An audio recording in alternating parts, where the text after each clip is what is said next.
மு.க. ஸ்டாலின் என்ற குடும்பத்தினர் கொள்ளையடிப்பதற்காக தவிர வேறு எதற்காக இந்த திமுக என்ற இயக்கம் இன்று செயல்படுகிறது? நன்றாக யோசித்து பாருங்கள். வேறு எந்த கட்சியிலாவது இத்தனை அதிகார மையங்கள் இருக்கிறதா? தனது பேரனான இன்பநிதியை, உதயநிதியை எப்படி ரெட் ஜெயண்ட் மூலமாக கொண்டு வந்தார்களோ அதே போல திராவிட முன்னேற்ற கழகத்தின் தலைமை பொறுப்பேற்பதற்கு அவரை தயார்படுத்தி கொண்டிருக்கிறார்கள் என்பதை ஊரே அறியும். அப்போ இந்த திமுக என்ற கட்சி யாருக்காக நடக்குது? ஒரு குடும்பத்துக்காக தானே. இதுதான் ஜனநாயகமா? மன்னராட்சியாக நடக்குது. அப்பாவுக்கு பிறகு அவங்க பையன், அதுக்கு பிறகு அவங்க பையன் என்று.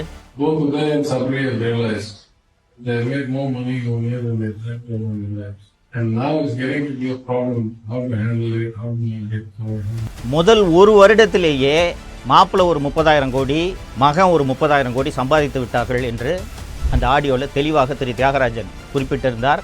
அதன் காரணமாக அவரது நிதியமைச்சர் பதவியையும் அவர் இழந்தார். தமிழ் பெருங்குடி மக்கள் அத்தனை பேருக்கும் வணக்கம். இந்த 2026 சட்டப்பேரவை தேர்தல் என்றது எவ்வளோ முக்கியமான ஒரு தேர்தல்ன்றது நம்ம அத்தனை பேருக்குமே தெரியும். நமது தமிழகத்தின் எதிர்காலத்தை தீர்மானிக்க போகிற தேர்தல் அப்படின்றதுனால பல்வேறு விஷயங்களை உங்களுக்கு நினைவுபடுத்த வேண்டிய ஒரு கடமைக்கு நான் ஆட்பட்டுள்ளேன். மக்களே, வழக்கமான தேர்தல் போல இந்த தேர்தலை எடுத்துக்கொள்ளாதீர்கள். தமிழகத்தை அடிமை தலையிலிருந்து, ஒரு குடும்பத்தின் ஆதிக்கத்திலிருந்து காப்பாற்ற வேண்டிய நெருக்கடியில் நடக்கக்கூடிய தேர்தல் தான் இந்த 2026 தேர்தல் என்பதை நீங்கள் மறந்துவிடக்கூடாது. மக்களே, திமுக ஆட்சி 2021 நடந்துக்கிட்டு இருக்கிறது பற்றி நீங்கள் தொடர்ந்து எல்லாருமே பார்த்துக்கிட்டு இருக்கீங்க, அனுபவிச்சுக்கிட்டு இருக்கீங்க. ஆனால் மீண்டும் இந்த ஆட்சி தொடர வேண்டுமா வேண்டாமா என்பதற்கான தேர்தல் தான் 2026 சட்டப்பேரவை தேர்தல். எந்த கட்சி ஆட்சிக்கு வர வேண்டும் என்பதை விட திமுக ஆட்சிக்கு வரக்கூடாது என்பதை உறுதி செய்ய வேண்டிய தேர்தலாக இந்த தேர்தல் இருப்பதனால்தான் சில விஷயங்களை நாம் தொடர்ந்து விவாதிக்க வேண்டியதாக இருக்கிறது. 1949ஆம் ஆண்டில் திமுகவை அறிஞர் அண்ணா மொழிப்போர் உள்ளிட்ட பல்வேறு மாநில உரிமை உள்ளிட்ட பல்வேறு விஷயங்களுக்காக தொடங்கினார் என்றது வரலாற்றில் பல்வேறு பேர் நீங்கள் படித்திருப்பீர்கள். அப்படி தொடங்கிய அந்த கொள்கைகளுக்காக, அந்த குறிக்கோள்களுக்காக, அந்த லட்சியங்களுக்காக இன்னைக்கு இருக்கக்கூடிய திமுக செயல்படுகிறதா என்பதை நீங்கள் அத்தனை பேரும் நினைவுபடுத்தி பார்க்க வேண்டும். பழசை நீங்கள் மறந்துடக்கூடாது அப்படின்றதுக்காக தான் சமீபத்தில் அவங்களே டாஸ்மாகில் திருடின காசெல்லாம் வச்சு பராசக்தின்னு ஒரு படத்தை எடுத்து ரிலீஸ் பண்ணாங்க. அந்த படத்தில் பார்த்தீங்கன்னா இந்தி திணிப்புக்கு எதிராக மாணவர்கள் மிகப்பெரிய ஒரு கிளர்ச்சியை ஏற்படுத்தி அந்த கிளர்ச்சியின் வாயிலாக உருவான இயக்கமாக திமுக உருவாகி அதன் மூலம் ஆட்சியை பிடித்ததாக அந்த படத்தில் காண்பித்திருப்பார்கள். அப்போது மொழி மீது மிக அதிகமான பற்று கொண்ட, மொழியின் மீது ஆர்வம் கொண்ட, மாநில உரிமைகளின் மீது ஆர்வம் கொண்ட ஒரு கட்சியாகத்தான் திமுக உருவானது. அப்படித்தானே இன்றைக்கு வரை இருக்க வேண்டும். திராவிட முன்னேற்ற கழக குடும்பத்தினர், குறிப்பாக மு.க. ஸ்டாலின் அவர்களின் குடும்பத்தினர், திராவிட முன்னேற்ற கழக தலைவர்களின் குடும்பத்தினர் பல்வேறு கல்வி நிலையங்களை நடத்தி கொண்டிருக்கிறார்கள் என்பது உங்கள் அத்தனை பேருக்கும் தெரியும். அந்த கல்வி நிலையங்களில் ஏதாவது ஒரு கல்வி நிலையத்தில் தமிழ் வழி கல்வி செயல்படுத்தப்பட்டு வருகிறதா, பின்பற்றப்பட்டு வருகிறதா என்பதை நீங்கள் கவனித்து பார்த்தீர்கள் என்றால் அந்த மொழியை வைத்து அரசியல் செய்து எப்படி ஆட்சியை பிடித்தார்கள் என்று உங்களுக்கு நன்றாக தெரியும்.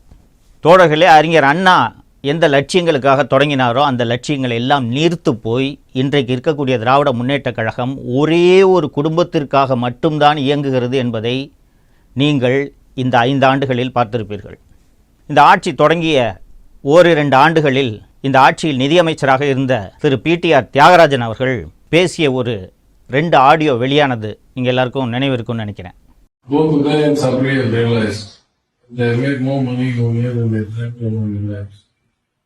And now it's getting to be a problem, how to handle it, how to make it, how to make it fair. And what we make it in 10-50%. Simply we pay it back to because of one.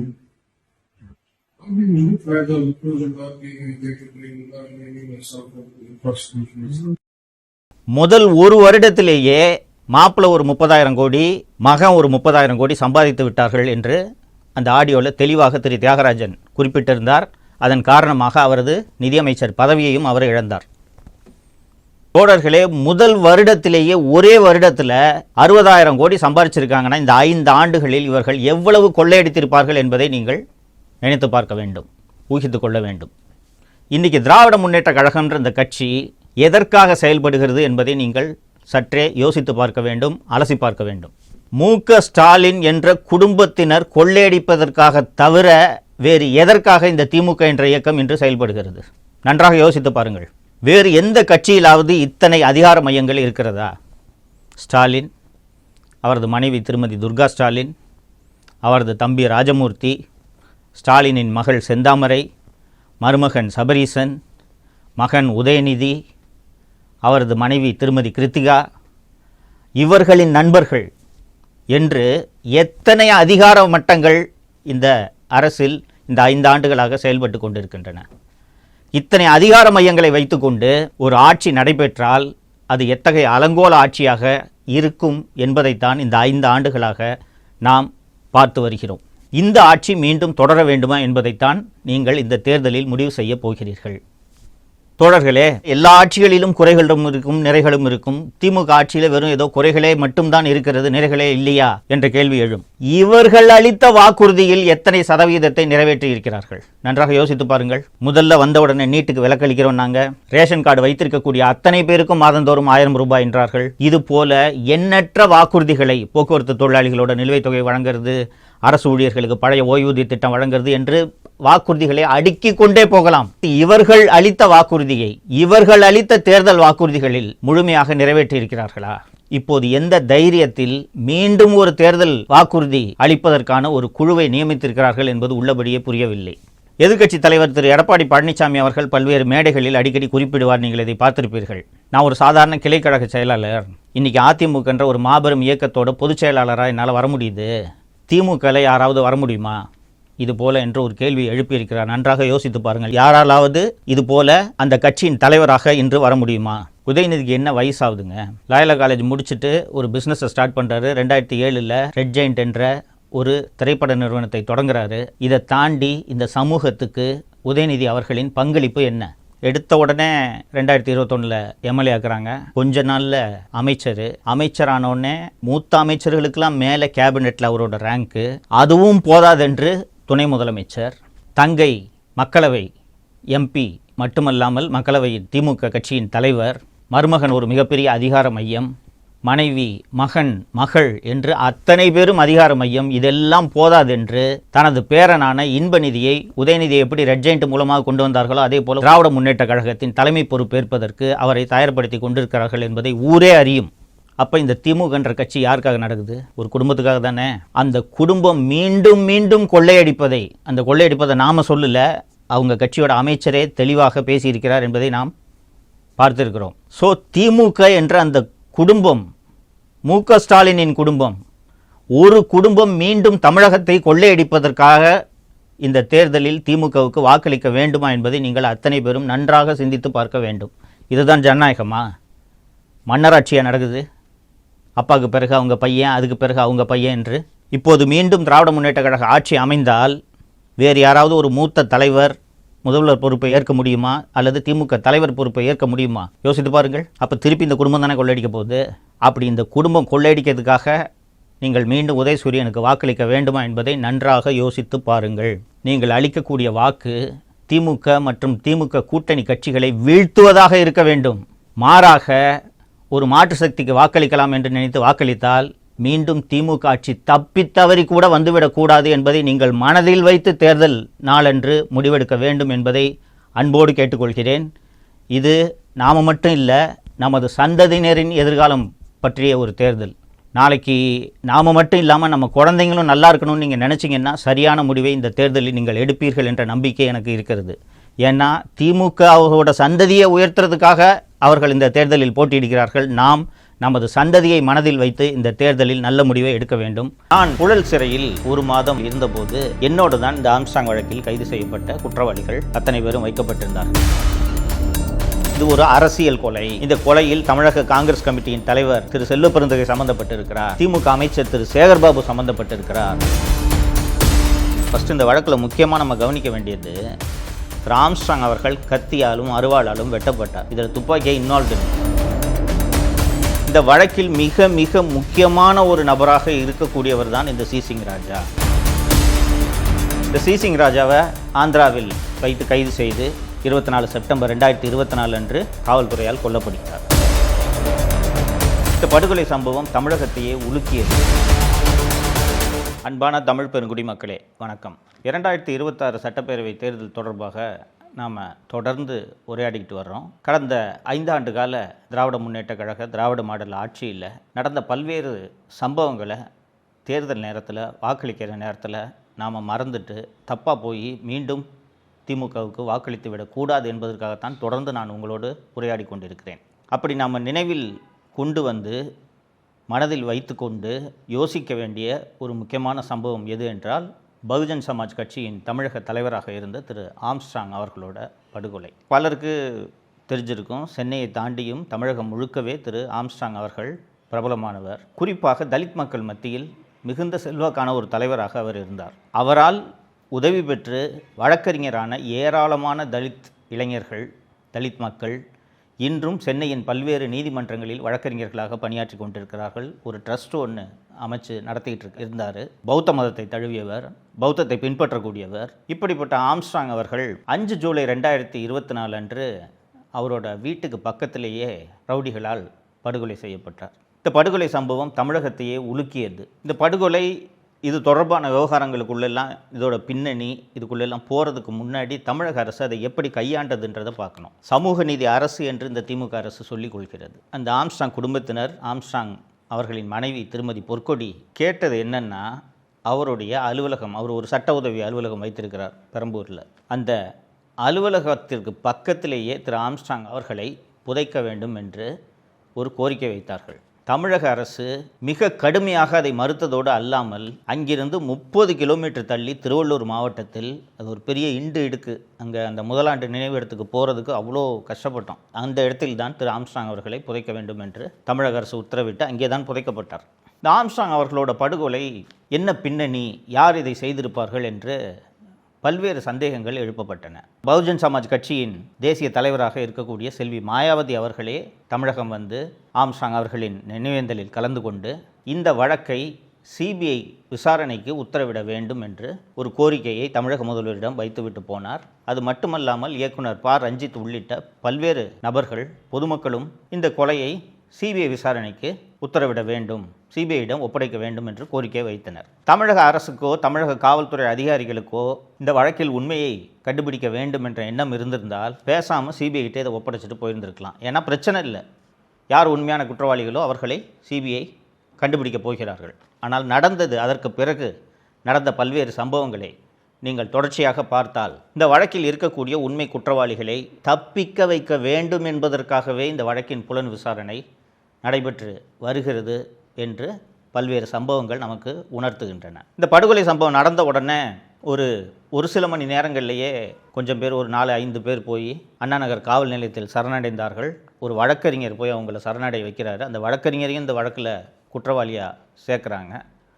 ஒரு 6-7 பேரை காவல்துறை உடனடியாக கைது செய்து விசாரணை தொடங்கி நடந்து கொண்டிருக்கிறது. 5 ஜூலை 2024 அன்று திரு ஆம்ஸ்ட்ராங் அவர்கள் படுகொலை செய்யப்படுகிறார். 14 ஜூலை 2024 அன்று இந்த வழக்கில் முக்கிய குற்றவாளியாக சேர்க்கப்பட்டிருந்த திருவேங்கடம் என்ற குற்றவாளி, அந்த திருவேங்கடத்தை காவல்துறை மேஜிஸ்ட்ரேட்டு முன்னாடி வாக்குமூலம் கொடுத்து இவரை நாங்கள் கஸ்டடி எடுத்து விசாரிக்கணும் என்று போலீஸ் கஸ்டடியில் எடுக்கிறாங்க. இது போன்ற கொலை வழக்குகளில் கஸ்டடியில் எடுக்கக்கூடியவர்களை எப்படிப்பட்ட பாதுகாப்போடு அழைத்து செல்வார்கள் என்பது எல்லாருக்குமே நன்றாக தெரியும். பலத்த ஆயுதங்களோடு, AK-47 செல்ஃப் லோடிங் ரைஃபிள் உள்ளிட்ட பலத்த ஆயுதங்களோடு குறைந்தது ஒரு 20 காவலர்கள் இல்லாமல் கஸ்டடிக்கு எடுத்துகிட்டே போக மாட்டாங்க. புழல் சிறை வாசலுக்கு போய் நீங்கள் பார்த்தீங்கனாலே தெரியும் எவ்வளோ கடுமையான ஆயுதங்களோடு காவல்துறையினர் குற்றவாளிகளை எடுத்து செல்வார்கள் என்று. நான் ஒரு யூடியூப் வழக்கில் கைதானதுக்கே எனக்கு 15 போலீஸார், ஆயுதம் தாங்கிய போலீஸார் தான் என்ன காவலுக்கு எடுத்தாங்க. அப்படி இருக்கும்போது இந்த ஆம்ஸ்ட்ராங் போன்ற முக்கியமான வழக்கில் குற்றவாளியாக இருக்கக்கூடியவரை கஸ்டடியில் எடுக்கும்போது எவ்வளவு பாதுகாப்பு வைத்திருக்க வேண்டும். அதிகாலை 4 மணிக்கு திருவேங்கடத்தை கஸ்டடி எடுத்து அவர் ஒரு இடத்துல நான் துப்பாக்கியை ஒளிச்சு வச்சுருக்கேன் என்று சொன்னாராம். அந்த துப்பாக்கியை எடுக்கிறதுக்காக காவல்துறையினர் போனாங்களாம். அவர் போய் அந்த மறைத்து வைத்திருந்த துப்பாக்கி எடுத்து இவங்களை பார்த்து சுட்டாராம். ஃபஸ்ட்டு இந்த வழக்கில் முக்கியமாக நம்ம கவனிக்க வேண்டியது, திரு ஆம்ஸ்ட்ராங் அவர்கள் கத்தியாலும் அருவாளாலும் வெட்டப்பட்டார். இதில் துப்பாக்கியை இன்வால்வ்டு இல்லை. ஸோ அந்த திருவேங்கடம் வந்து துப்பாக்கி வச்சுருக்கேன் சார்னு சொன்னாலும் அப்புறமா வேறு யாரையாவது ஆள் அனுப்பிச்சு போய் துப்பாக்கி எடுத்துருக்கலாம். இல்லை, திருவேங்கடத்தையே எடுத்து எதற்கு கொண்டு போய் விடியற் காலை 4 மணிக்கு யாருமே இல்லாத புழல் பகுதியில் கொண்டு போய் அவரை அந்த துப்பாக்கி எடுத்து கொடுக்க சொன்னாங்களாம். அவர் துப்பாக்கியை எடுத்து காவல்துறை அதிகாரிகளை பார்த்து சுட்டாராம். பதிலுக்கு இவங்க திருப்பி சுட்டதில் திருவேங்கடம் இறந்து விட்டார் என்ற ஒரு கதையை சொன்னார்கள். இது ஃபஸ்ட்டு முக்கியமான குற்றவாளி திருவேங்கடம் இதில் கொல்லப்படுகிறார் என்கவுண்டரால். 24 செப்டம்பர் 2024 அன்று இன்னொரு என்கவுண்டர் நடக்கிறது. இந்த இன்னொரு என்கவுண்டரு இந்த வழக்குக்கும் இதற்கும் சம்மதம் இல்லை என்று தான் வெளிப்பார்வைக்கு தோன்றும். அந்த 24 செப்டம்பர் 2024 அன்று என்கவுண்டர் செய்யப்பட்ட நபருடைய பெயர், அவர் ஹிஸ்ட்ரி ஷீட்டரு, ரவுடி. அவரோட பேர் சிசிங் ராஜா.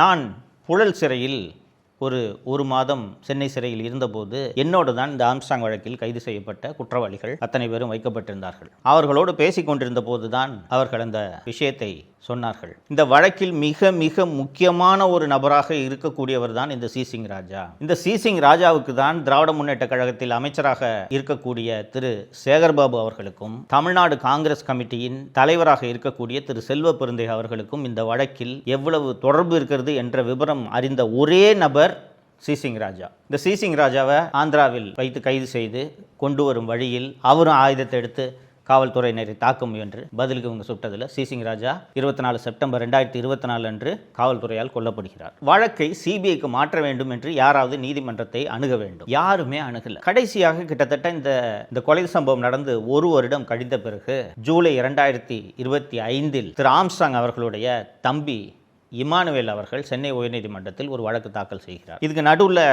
நடந்த ஒரு சின்ன அரசியலையும் உங்களோடு சேர்த்து சொல்ல வேண்டும். திரு ஆம்ஸ்ட்ராங் அவர்கள் இறந்த பிறகு தமிழ்நாடு பகுஜன் சமாஜ் கட்சிக்கு யாரை தலைவராக போடுவது என்று விவாதங்கள் எல்லாம் நடக்கும்போது கட்சியின் தேசிய தலைமை ஆம்ஸ்ட்ராங் அவர்களோட மனைவி திருமதி பொற்கொடியவே, நீங்களே இந்த பதவிக்கு வாங்க, மாநில தலைமை பதவியை ஏற்றுக்குங்க, நீங்கள் இருந்தீங்கன்னா கட்சி நன்றாக நடக்கும் என்று சொன்னபோது எனக்கு சிறிய வயதில் குழந்தை இருக்கிறது, நான் அதை பார்த்துக்கணும், என்னால் இந்த வேலையை செய்ய முடியாது என்று அவர் சொன்னபோது அந்த கட்சியிலேயே இருந்த ஆனந்தன் என்ற வழக்கறிஞர், நான் இந்த தலைமை பொறுப்பை ஏற்றுக்கிறேன் அப்படின்ட்டு திருமதி பொற்கொடி அவர்கள்கிட்ட சொல்கிறாரு. எனக்கு இந்த தலைமை பதவியை கொடுங்க அப்படின்ட்டு பொற்கொடி அவர்கள்கிட்ட ஆனந்தன் மீண்டும் மீண்டும் ஏன் வலியுறுத்துகிறார் என்றால், நான் அண்ணன் வழக்கை சிபிஐக்கு மாற்றுறதுக்கான வழக்கு தொடரும் வேலைகளை நான் பார்க்கிறேன் என்ற வாக்குறுதியின் அடிப்படையில் தான் அவருக்கு தலைமை பதவி கொடுக்கப்படுகிறது. ஆனால் இந்த ஆனந்தன் கடைசி வரைக்கும் வழக்கு பதிவு செய்யவே இல்லை. ஜூலை 2025 தான் ஆனந்தன் முதல் முறையாக சென்னை உயர்நீதிமன்றத்தில் வழக்கு பதிவு செய்கிறார். வழக்கு ஒரு நீதிமன்றத்தில்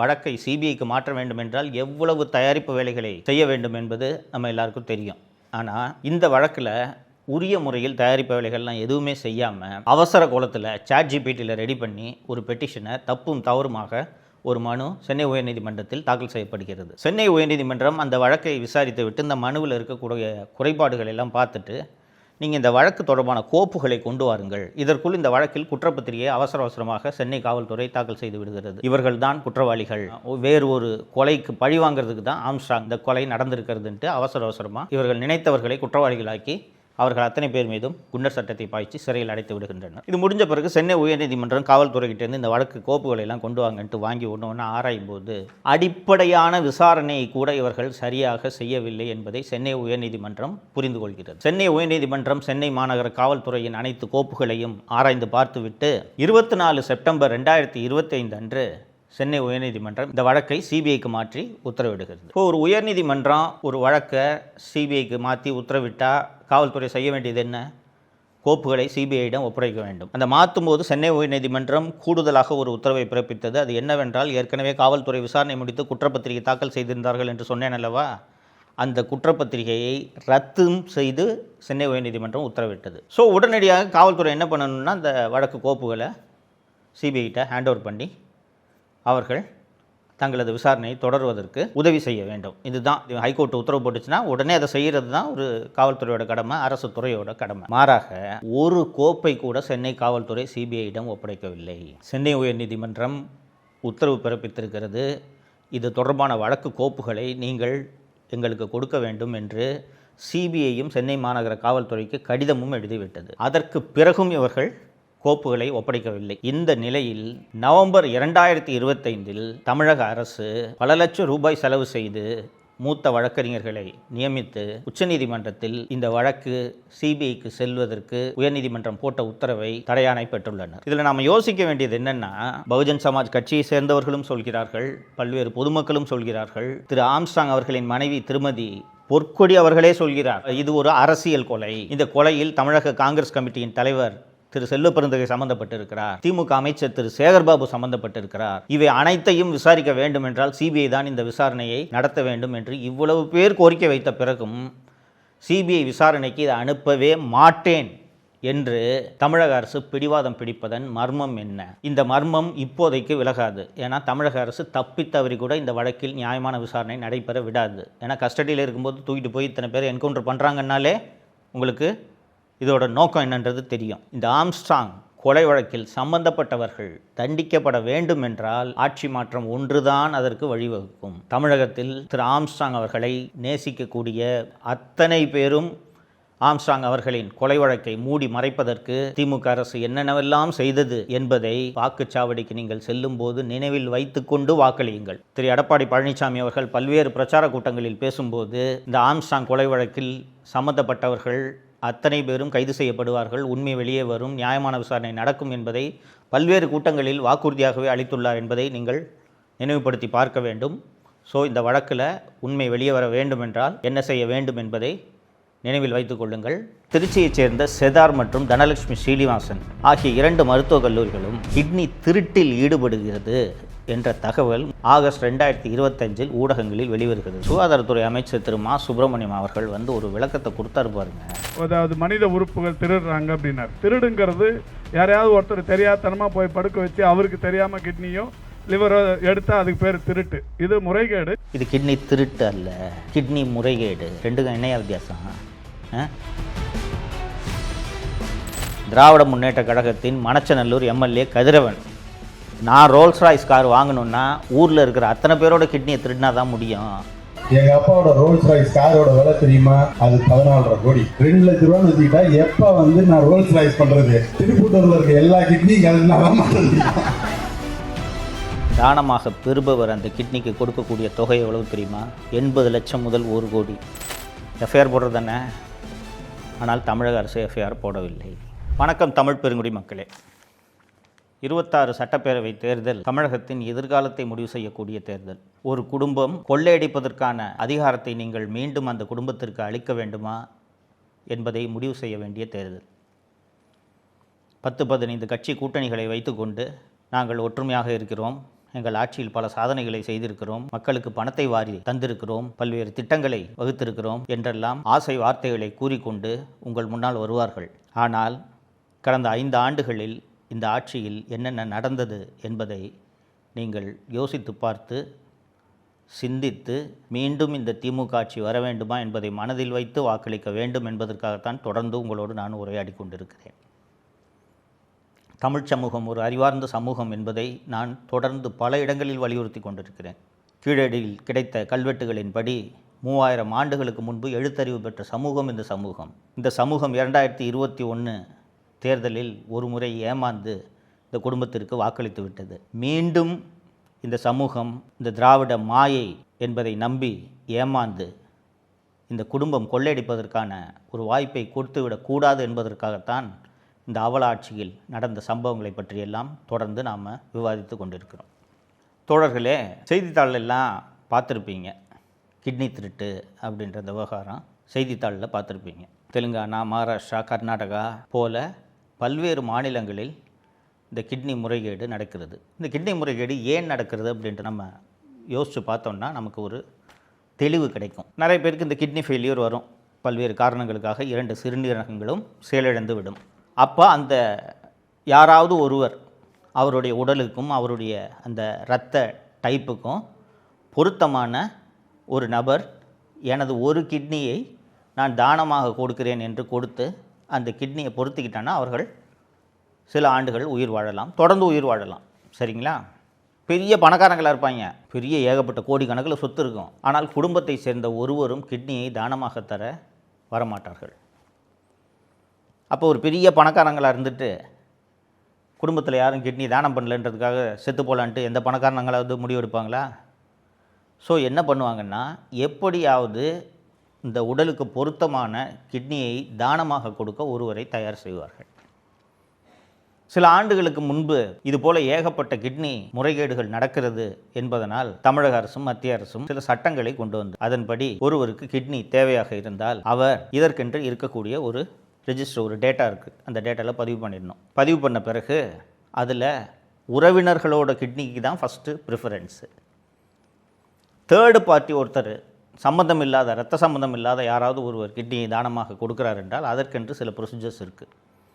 அவங்க ஏன் கொடுக்குறாங்க, என்ன ரீசனுக்காக கொடுக்குறாங்கன்றதெல்லாம் ஒரு மருத்துவர் குழு ஆராய்ந்து எல்லா தரவுகளும் சரியாக இருக்கிறதா என்பதையெல்லாம் பார்த்துவிட்டு அதற்கு பிறகுதான் அந்த அறுவை சிகிச்சையை செய்ய வேண்டும். இன்றைக்கி உங்களுக்கு தெரியும், தமிழ்நாடு முழுக்க எத்தனை தனியார் மருத்துவமனைகள் பெருத்து போய் கிடக்கின்றன என்று தெரியும். எல்லா தனியார் மருத்துவமனைகளும் சொல்லலை, சில தனியார் மருத்துவமனைகள் இதுபோல் கிட்னியை திருடி தான் பொழப்பே நடத்துகிறாங்க. அப்படி திருச்சியைச் சேர்ந்த செதார் மற்றும் தனலட்சுமி ஸ்ரீனிவாசன், பெரம்பலூரில் இருக்கக்கூடிய தனலட்சுமி ஸ்ரீனிவாசன் ஆகிய 2 மருத்துவக் கல்லூரிகளும் இதுபோல் கிட்னி திருட்டில் ஈடுபடுகிறது என்ற தகவல் முதல் முறையாக கடந்த ஆகஸ்ட் 2025 ஊடகங்களில் வெளிவருகிறது. எப்படி வெளிவருதுன்னு கேட்டிங்கன்னா, அந்த நாமக்கல் அந்த பகுதியில் பள்ளிப்பாளையத்துல எல்லாம் நிறைய இந்த நெசவாளர்கள், தறி நெய்றவங்க நிறைய பேர் இருப்பாங்க. அவர்கள் அதிகமான வட்டிக்கு, கந்து வட்டிக்கு கடன் வாங்கி விடுவார்கள். அந்த கடன் 1 லட்சமாக இருந்து 2 லட்சமாக இருந்து வட்டிக்கு வட்டி குட்டி போட்டு 3-4 லட்சம்ட்டு ஆகி போயிடும். இந்த கடைக்காரன் கடுமையான நெருக்கடி பண்ண உடனே அந்த நேரத்தில் இந்த ஒவ்வொரு மருத்துவமனையும் கிட்னிக்குன்னு புரோக்கர்ஸ் வச்சுருக்காங்க. அந்த புரோக்கர்ஸ் போய் இந்த ஏழை மக்களை அணுகுவார்கள். அணுகி இந்த மாதிரி ஏமா அந்த மாதிரி வீட்டில் கடன்காரன் வந்து நிற்கிறேன், ஏன் கஷ்டப்படுற, ஒருத்தருக்கு அவசரமாக ஒரு கிட்னி தேவைப்படுது, உன்னோட கிட்னி பொருந்தி போகுது, நீ உன் கிட்னியை தானமாக ஒரு கிட்னியை கொடுத்துட்டேன்னா உனக்கு ஒரு 4 லட்ச ரூபா பணம் வாங்கித்தரேன், அதை வச்சு நீ கடன் அடைச்சிடலாம், வீடை முடிச்சிடலாம், பிள்ளை கல்யாணத்துக்கு வச்சிடலாம் அப்படின்னு சொன்னோன்னே இந்த ஏழை மக்கள் என்ன பண்ணுவாங்க, நீங்களும் நானும் கிட்னியை விற்போமா, ஏழைங்களாக இருக்கணும் தானே கிட்னி விற்கிறாங்க. ஸோ அந்த 4 லட்ச ரூபா வாங்கிக்கிட்டு அந்த கிட்னியை அவர்கள் தானமாக பெறுபவருக்கு கொடுத்து விட்டு சென்று விடுகிறார்கள். தோழர்களே, தானமாக பெறுபவர் அந்த கிட்னிக்கு கொடுக்கக்கூடிய தொகை எவ்வளவு தெரியுமா? 80 லட்சம் முதல் 1 கோடி. 1 கோடி ரூபா எங்கே இருக்குது, 4 லட்ச ரூபா எங்கே இருக்குது? நண்பர்களே, இந்த விஷயம் ஊடகங்களில் முதல் முறையாக கசிய தொடங்குகிறது. ஒரு பெண்ணை வந்து இந்த மாதிரிங்க 3 மாதம் முன்னாடி என் கிட்னியை நான் தானமாக இந்த மருத்துவமனையில் கொடுத்தேன், எனக்கு 4 லட்ச ரூபா கொடுத்தாங்க, ஆனால் பார்த்தா 80 லட்ச ரூபாய்க்கு அந்த கிட்னியை யாருக்கோ கொடுத்துருக்காங்கன்னு எனக்கு தெரிய வருது, என்னை ஏமாற்றிட்டாங்க என்று இந்த பேட்டி ஊடகங்களில் வருகிறது. இது வந்ததும் தமிழக காவல்துறையை பற்றி தெரியாதா, தமிழக அரசை பற்றி தெரியாதா? சுகாதாரத்துறை அமைச்சர் திரு மா சுப்பிரமணியம் அவர்கள் வந்து ஒரு விளக்கத்தை கொடுத்தாரு பாருங்க. ஒரு ஐஏஎஸ் அலுவலர் வினீத் தலைமையில், ப்ராஜெக்ட் டைரக்டர் வினீத் தலைமையில் விசாரணை குழு போட்டோம். அதாவது மனித உறுப்புகள் திருடுறாங்க அப்படின்னாரு. இது என்ன டீப்பாக போனோம்னா, இது திருடா முறைகேடாங்கிறத முதல்ல அதை புரிஞ்சுக்கணும். திருடுங்கிறது யாரையாவது ஒருத்தர் தெரியாதனமாக போய் படுக்க வச்சு அவருக்கு தெரியாமல் கிட்னியோ லிவரோ எடுத்தால் அதுக்கு பேர் திருட்டு. இது முறைகேடு. இது கிட்னி திருட்டு அல்ல, கிட்னி முறைகேடு. ரெண்டுக்கும் என்னையா வித்தியாசம்?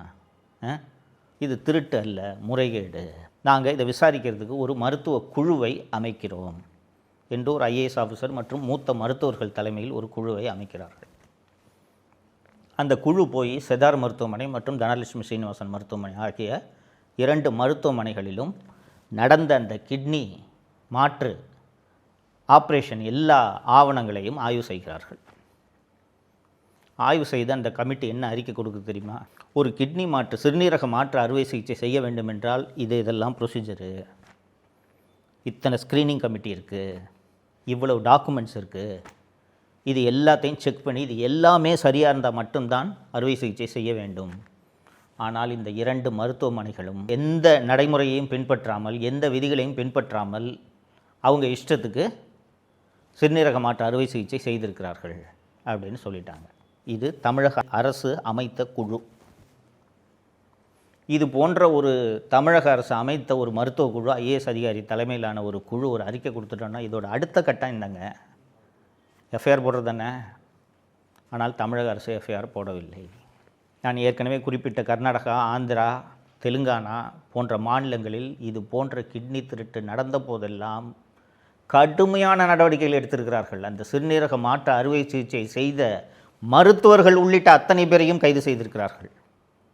தமிழ்நாடு அரசு எஃப்ஐஆர் போடலைங்க. சென்னை உயர்நீதிமன்ற மதுரை கிளையில் ஒரு பொதுநல வழக்கு தாக்கல் செய்யப்படுகிறது. தாக்கல் செஞ்ச உடனே நீதிபதி திரு எஸ்.எம். சுப்பிரமணியம் அவர்கள் தலைமையிலான அமர்வு வழக்கு தாக்கல் செஞ்ச உடனே அரசு தரப்பு பார்த்து கேட்குறாரு, என்ன சார் எஃப்ஐஆர் போடுறதுல உங்களுக்கு என்ன சார் பிரச்சனைன்னு கேட்குறாரு. அரசு தரப்பு வழக்கறிஞர் எடுத்தவனெல்லாம் இந்த விஷயத்தில் எஃப்ஐஆர்லாம் போட்ட முடியாது சார், நாங்கள் இதற்கென்று சில வழிமுறைகள்லாம் இருக்குது, இந்த கிட்னி டிரான்ஸ்பிளான்ட் சம்பந்தமாக இருக்கக்கூடிய சட்டம் எஃப்ஐஆர் போடக்கூடாதுன்னு எங்களை தடுக்குது என்று ஒரு வாதத்தை வைக்கிறார். வைத்ததும் அந்த பொதுநல வழக்கு தொடுத்த அந்த மனுதாரர் சார்பில் போன வாரம் கூட தெலுங்கானாவில் எஃப்ஐஆர் போட்டு டாக்டர்ஸை அரெஸ்ட் பண்ணிட்டு போயிருக்காங்க, தமிழ்நாட்டு டாக்டர்ஸை அரெஸ்ட் பண்ணிட்டு போயிருக்காங்க, கர்நாடகாவில் கைதுகள் நடந்திருக்கின்றன, மகாராஷ்டிராவில் கைதுகள் நடந்திருக்கின்றன, இவங்க பொய் சொல்கிறாங்க என்று சொன்னதும் நீதிபதி, நீங்கள் எஃப்ஐஆர் போடுற மாதிரி எனக்கு தெரியலங்க, ஒரு விஷயத்தை புரிஞ்சுக்குங்க, ஏழை ஜனங்க தான் கிட்னியை தானமாக கொடுக்குறாங்க, இது அரசியலமைப்பு சட்டம் பிரிவு 21 வழங்கியுள்ள வாழும் உரிமைக்கு எதிரானது, ரைட் டு லைஃப் இருக்குல்ல, இந்த ரைட் டு லைஃப்பை பறிக்குது இந்த கிட்னி திருட்டு, இவ்வளவு மோசமான ஒரு சம்பவம் நடந்திருக்குது, நான் மீண்டும் மீண்டும் ஏன் சார் எஃப்ஐஆர் போடலன்னு கேட்டால் அரசு தரப்பு எஃப்ஐஆர் போட மாட்டேன் என்பதற்கு பல்வேறு காரணங்களை சொல்கிறதே தவிர எஃப்ஐஆர் போடுவேன்ட்டு ஒரு வார்த்தை சொல்லவில்லை. ஸோ எனக்கு தமிழக அரசு இதை விசாரிக்கும் என்ற நம்பிக்கை எனக்கு இல்லை.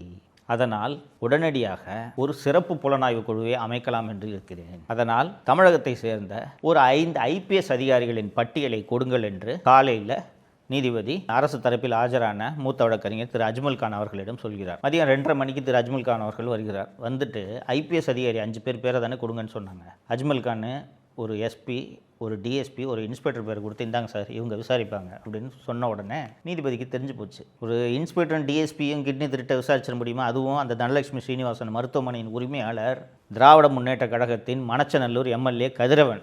அவர் ஒரு இடத்துல வெளிப்படையாக பேசுகிறாரு, நான் கிட்னி திருடினேன்னு சொல்கிறாங்க, ரோல்ஸ் ராய்ஸ் கார் வச்சுருக்கேன்னு சொல்கிறாங்க, எங்கள் அப்பா தான் ரோல்ஸ் ராய்ஸ் கார் வச்சுருக்காரு, நான் ரோல்ஸ் ராய்ஸ் கார் வாங்கணுன்னா ஊரில் இருக்கிற அத்தனை பேரோட கிட்னியை திருடினா தான் முடியும், ஒரு கிட்னி மாற்று அறுவை சிகிச்சைக்கு எங்கள் மருத்துவமனைக்கு 20,000 தான் கிடக்குதுன்னு கணக்கு வழக்கு சொல்லிட்டு இருக்காருங்க அவர். எங்க அப்பாவோட ரோல்ஸ் ராய்ஸ் காரோட விலை தெரியுமா? அது 14.5 கோடி. நான் பண்ண மொத்த ஆபரேஷனே 252 தான். 2 லட்ச ரூபான்னு வச்சுக்கிட்டா எப்ப நான் ரோல்ஸ் ராய்ஸ் பண்றது? திருப்பூட்டூர்ல இருக்க எல்லா கிட்னியும் ஸோ இதற்கு பிறகு நீதிமன்றம் இவங்ககிட்ட கேட்டால் லிஸ்ட்டை கொடுக்க மாட்டாங்கன்னு சொல்லிட்டு ரெஜிஸ்ட்ரியில் ஒரு ஐபிஎஸ் ஆஃபீஸரோட லிஸ்ட்டை கொடுங்கன்னு சொல்லிட்டு ஒரு லிஸ்ட்டை கேட்டு வாங்குறாங்க. வாங்கி ஒரு 5 ஐபிஎஸ் அதிகாரிகளை தேர்ந்தெடுத்து சிறப்பு புலனாய்வு குழுவை அமைத்து இந்த சிறப்பு புலனாய்வு குழு இந்த கிட்னி முறைகேட்டை விசாரிக்கும் என்று நீதிமன்றம் சிறப்பு புலனாய்வு குழுவை அமைத்து உத்தரவிட்டது. தோழர்களே, இதில் ஏதாவது இந்த நீதிமன்றத்தோட உத்தரவில் ஏதாவது தவறு இருக்கா? நீதிமன்றம் திருப்பி கேட்குது, ஏங்க நீங்கள் அமைச்ச மருத்துவ குழு கிட்னி முறைகேடு நடந்திருக்குன்னு சொல்லிட்டு அறிக்கையில் சொல்லியிருக்குங்க, அப்புறம் என்னங்க எஃப்ஐஆர் போட உங்களுக்கு என்னங்க பிரச்சனைன்னு கேட்டால், இல்லை சார் ரூல்ஸில் இடம் இல்லை சார்னு காரணம் சொல்லிகிட்டு இருக்காங்க. இன்னொன்று கொஞ்சம் யோசிச்சு பாருங்கள், கடன் காரணமாக ஏழை மக்கள்கிட்ட 4 லட்ச ரூபாய்க்கு கிட்னியை வாங்கிட்டு 1 கோடி ரூபாய்க்கு அதை விற்றாங்கன்னா எவ்வளோ பெரிய கொடூரம்! உலகத்தில் எங்கேயாவது இந்த கொடூரம் நடக்குமா? அதுவும் அதை பண்ணுறது ஒரு திமுக எம்எல்ஏவோட மருத்துவமனை எனும்போது இதை எவ்வளவு சீரியஸாக விசாரித்திருக்க வேண்டும். தோழர்களே, இந்த மதுரை உயர்நீதிமன்றம் அளித்த இந்த தீர்ப்புக்கு எதிராக மீண்டும் பல லட்சம் ரூபாய் மக்கள் வரிப்பணத்தை செலவு பண்ணி உச்சநீதிமன்றம் போகுது தமிழ்நாடு கவர்மெண்ட்டு. நீங்கள் நம்ப மாட்டீங்க, போனாங்க உச்சநீதிமன்றத்துக்கு. இந்த மாதிரி எஸ்ஐடி ஃபார்ம் பண்ணிட்டாங்க, நீதிமன்றம் நியமித்த இந்த எஸ்ஐடியை ரத்து பண்ணணும், நாங்கள் தமிழக அரசை விசாரிக்கிறோம், இந்த மாதிரி எஸ்ஐடி விசாரணைக்கு உத்தரவிட்டது சட்டப்படி தவறு, அப்படி இப்படின்ட்டுலாம் ஏதோ சொன்னாங்க. ஆனால் உச்சநீதிமன்றம் சென்னை உயர்நீதிமன்றத்தின் தீர்ப்பில் தலையிட முடியாது என்று சொன்னதோடு அந்த வழக்கு விசாரணையின் போது மெட்ராஸ் ஹைகோர்ட் எந்த ஆர்டர் கொடுத்தாலும் எதுக்கு எடுத்துக்கிட்டு அப்பீலில் வரீங்க என்று ஒரு கேள்வியையும் எழுப்பியது. அந்த எஸ்ஐடி தனது விசாரணையை எல்லாம் முடித்து ஒரு 12 பேர் மீது குற்றப்பத்திரிகை தாக்கல் செய்து விட்டோம் என்று நீதிமன்றத்தில் ஒரு அறிக்கையை தாக்கல் செய்திருக்கிறது. இந்த 12 பேரும் யார் தெரியுங்களா? ஏழை மக்களை அணுகுகிறார்கள் அல்லவா, புரோக்கர்கள், அவர்கள்தான். இந்த கிட்னி திருட்டு, இந்த முறைகேடு, விதிமுறைகளை பின்பற்றாத இந்த ஆப்ரேஷன் நடந்தது, இது எல்லாவற்றிலும் அந்த மருத்துவமனை சம்மந்தப்பட்டிருக்கிறதா இல்லையா? அந்த சிறுநீரக மாற்று அறுவை சிகிச்சை செய்த மருத்துவர் சம்மந்தப்பட்டிருக்கிறாரா இல்லையா? அந்த சிறுநீரக மாற்று அறுவை சிகிச்சைக்கு ஒப்புதல் அளித்த குழுவில் அமர்ந்த மருத்துவர்கள் சம்மந்தப்பட்டிருக்கிறார்களா இல்லையா? இறுதியாக அந்த மருத்துவமனையின் உரிமையாளர் சம்மந்தப்பட்டிருக்கிறாரா இல்லையா? அவர்கள் யார் மேலேயும் சார்ஜ் ஷீட் போடாமல் புரோக்கர்ஸ் மேலே சார்ஜ் ஷீட் போட்டால் இது என்னங்க விசாரணை? இந்த விசாரணை குழுவின் தலைவராக மதுரை உயர்நீதிமன்ற கிளை நியமித்தது பிரேமானந்த் சின்ஹா என்ற ஐபிஎஸ் அதிகாரி, இப்போது ஐஜியாக இருக்கிறார். இந்த பிரேமானந்த் சின்ஹா யார் என்றால், அவர் எஸ்பியாக இருந்தபோது பெரம்பலூர் மாவட்டத்தில் அவர் எஸ்பியாக இருந்தார். அப்போது தான் இந்த மணச்சநல்லூர் எம்எல்ஏவோட தனலட்சுமி ஸ்ரீனிவாசன் மருத்துவக் கல்லூரி கட்டுவதற்கான இடம் தேடிட்டு வாங்கிட்டு இருக்காங்க. எல்லாரும் இடத்த உடனே விற்றுருவாங்களா? ஒரு சில விவசாயிகள் விற்க மாட்டாங்கல்ல. அந்த மாதிரி நிலத்தை விற்க மறுத்த விவசாயிகள் மீது பொய் வழக்கு போட்டு அவர்களை மிரட்டி தனலட்சுமி சீனிவாசன் குழுமத்திடம் நிலத்தை விற்க உதவி செய்தது யார் என்றால் இந்த பிரேமானந்த் சின்ஹா. அந்த பிரேமானந்த் சின்ஹாவை இந்த கிட்னி முறைகேட்டை விசாரிக்கிறதுக்கு ஒரு சிறப்பு புலனாய்வு குழுவின் தலைவராக போட்டால் விசாரணை எப்படி நடக்கும்? இப்படி இந்த மாதிரி புரோக்கர் மேலே தான் சார்ஜ் ஷீட் போடுவாங்க. அண்ணா திராவிட முன்னேற்ற கழகத்தின் பொதுச் செயலாளர் திரு எடப்பாடி பழனிசாமி அவர்கள் நாமக்கல்லில் நடந்த பொதுக்கூட்டம் என்று தான் நினைக்கிறேன். அங்கே இந்த கிட்னி முறைகேடு அதிமுக ஆட்சி அமைந்ததும் முழுமையாக விசாரிக்கப்படும், இதில் சம்பந்தப்பட்ட ஒருவர் விடாமல் தண்டிக்கப்படுவார்கள் என்று சொல்லியிருக்கிறார். அந்த தனலட்சுமி சீனிவாசன் மருத்துவமனையெல்லாம் இழுத்து மூடணுங்க. இதுக்கு நடுவில் இன்னொரு விஷயம் நடந்துச்சு, அதை சேர்த்து சொல்லிடுறேன். இந்த தனலட்சுமி சீனிவாசன் மற்றும் செதார் மருத்துவமனை ஆகிய ரெண்டும் முறைகேட்டில் ஈடுபட்டிருக்குன்னு சொல்லி அவங்களோட அந்த உறுப்பு மாற்று அறுவை சிகிச்சை செய்யும் அந்த அனுமதியை தமிழக சுகாதாரத்துறை ரத்து செஞ்சிருச்சு. அந்த 2 மருத்துவமனை நீதிமன்றத்துக்கு போகிறாங்க. இந்த மாதிரி எங்களுக்கான லைசன்ஸை ரத்து பண்ணுறதுக்கு முன்னாடி எங்களை விளக்கம் கேட்டிருக்கணும், எங்கள் தரப்பு விளக்கத்தை. அப்படி இவங்க கேட்கல, அதனால் ரத்து பண்ணது தப்பு என்று நீதிமன்றத்தை அவர்கள் அணுகியதும் நீதிமன்றம் இவர்கள் சொல்வது சரி என்று தமிழக அரசு ரத்து பண்ணதை ரத்து பண்ணிடுச்சு.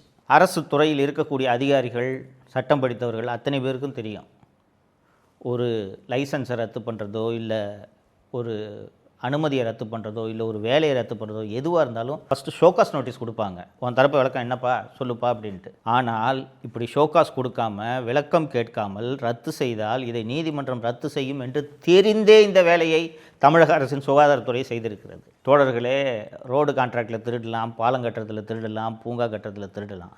கிட்னி திருடுறவனை காப்பாற்றுற கவர்மெண்ட்டை எங்கேயாவது கேள்விப்பட்டிருக்கீங்களாங்க? ஏழை ஜனங்க தானங்க கிட்னி வைக்கிறாங்க. 4 லட்ச ரூபாய் அவனுக்கு கொடுத்துட்டு 1 கோடி ரூபாய்க்கு அந்த கிட்னியை விற்று சம்பாரித்து அதில் ரோல்ஸ் ராய்ஸ் காரை வாங்கிக்கிட்டு சுற்றுறானுங்களே.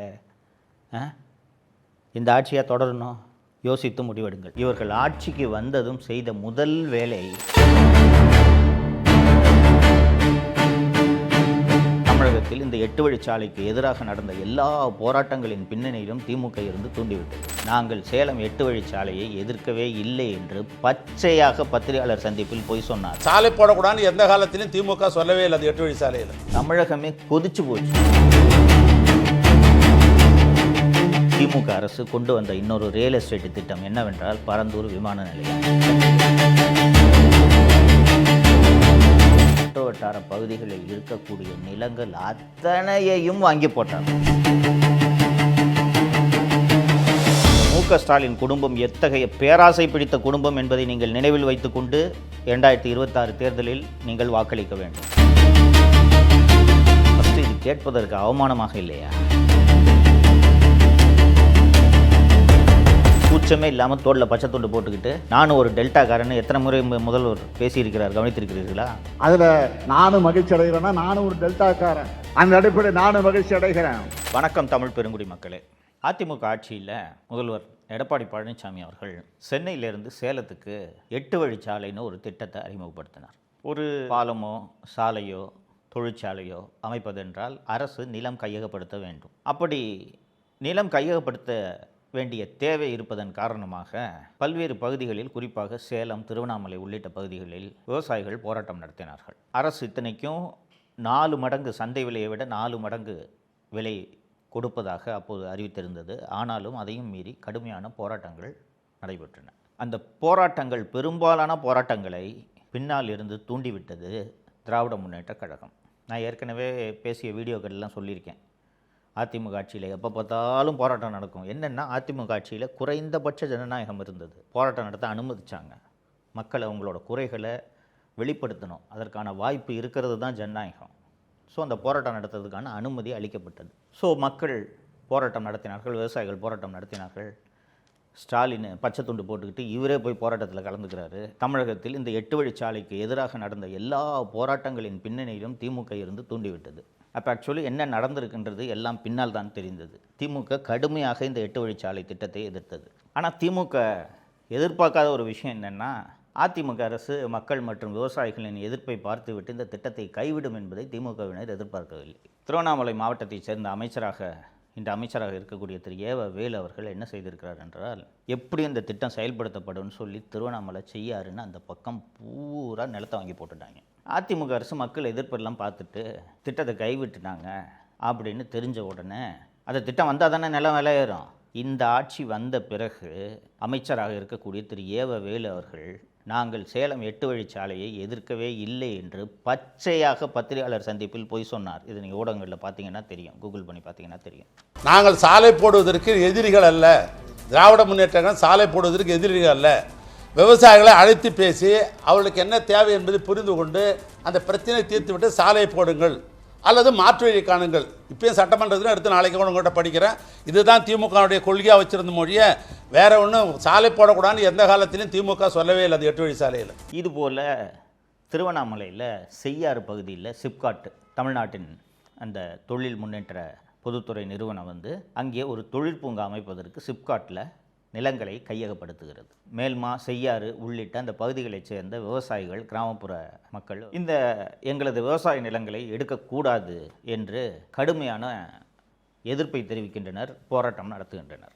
எல்லா போராட்டங்களும் அமைதி வழி போராட்டம், அதை நீங்கள் மறந்துடக்கூடாது. ஒரு பந்தல் போட்டுக்குவாங்க, போய் உண்ணாவிரதம் இருப்பாங்க, தொடர் உண்ணாவிரதம் இருப்பாங்க, உள்ளிருப்பு போராட்டம் நடத்துவாங்க, கலெக்டர்கிட்ட போய் மனு கொடுக்குற போராட்டம் நடத்துவாங்க. இது போன்ற போராட்டங்கள் தான் அவர்கள் செய்து கொண்டிருந்தார்கள். இப்படிப்பட்ட ஒரு சூழ்நிலையில் 4 நவம்பர் 2023 அன்று விவசாயிகள் இதே மாதிரி கலெக்டர்கிட்ட மனு கொடுக்கறதுக்கான ஒரு போராட்டத்தை நடத்துகிறாங்க. அப்போது காவல்துறை ஒரு 18 பேரை கைது பண்ணி சிறைக்கு அனுப்பிடுறாங்க. வழக்கமாக இந்த போராட்டம் நடத்துகிறவங்களெல்லாம் கைது பண்ணால் என்ன பண்ணுவாங்கன்னு உங்களுக்கு தெரியும்.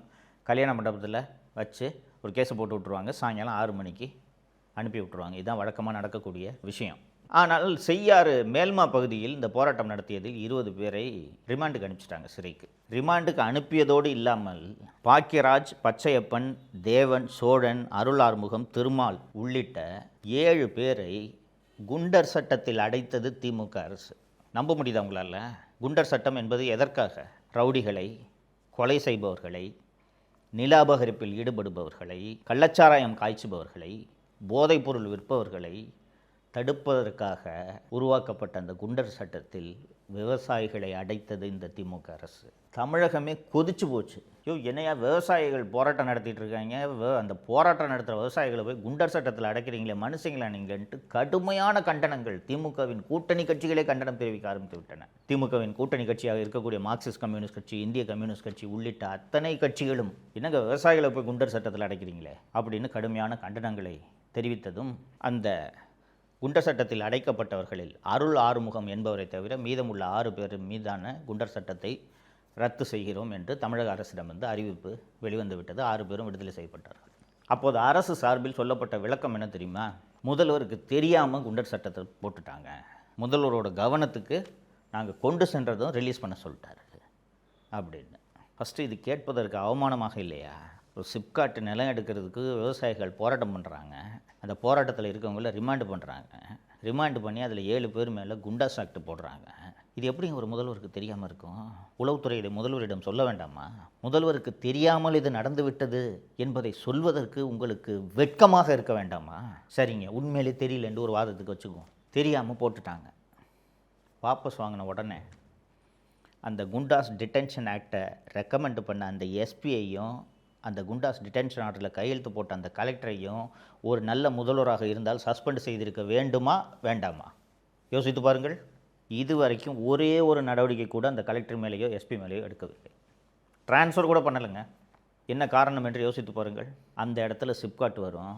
சிப்காட் வந்துச்சுன்னா நிலமெல்லாம் விலை ஏறும் என்று திருவண்ணாமலை மாவட்டத்தைச் சேர்ந்த நெடுஞ்சாலைத்துறை அமைச்சர் திரு ஏவ வேலு அந்த ஏரியா பூரா நிலத்தை வாங்கி போட்டிருக்காரு.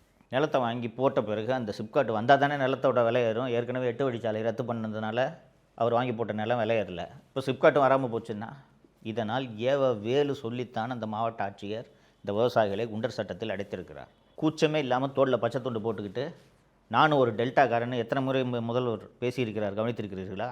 இதே போல் திமுக அரசு கொண்டு வந்த இன்னொரு ரியல் எஸ்டேட் திட்டம் என்னவென்றால் பரந்தூர் விமான நிலையம். சென்னையில் இருக்கக்கூடிய விமான நிலையம் போதவில்லை, கூடுதலாக ஒரு விமான நிலையம் வேண்டும் என்ற திட்டம் திமுக அரசு கொண்டு வந்த திட்டம் அல்ல. அண்ணா திராவிட முன்னேற்ற கழக ஆட்சியிலேயே இந்த திட்டம் பரிசீலிக்கப்பட்டது.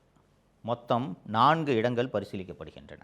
படாலம், திருப்போரூர், பன்னூர் மற்றும் பரந்தூர் ஆகிய 4 இடங்களை புதிய விமான நிலையம் கட்டுவதற்கு அரசு பரிசீலிக்கிறது.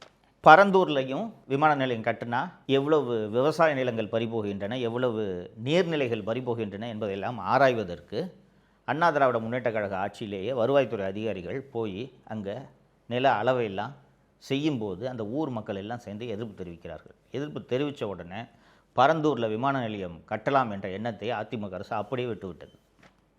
ஸோ அடுத்த திமுக ஆட்சிக்கு வருது, ரைட்டுங்களா? மொத்தம் 4 இடம் சொன்னேன்: படாலம், திருப்போரூர், பன்னூர் மற்றும் பரந்தூர். இதில் பரந்தூரில் ஏர்போர்ட் கட்டலாம் அப்படின்ட்டு இவங்க முடிவெடுத்துறாங்க. யார்? திமுக அரசு.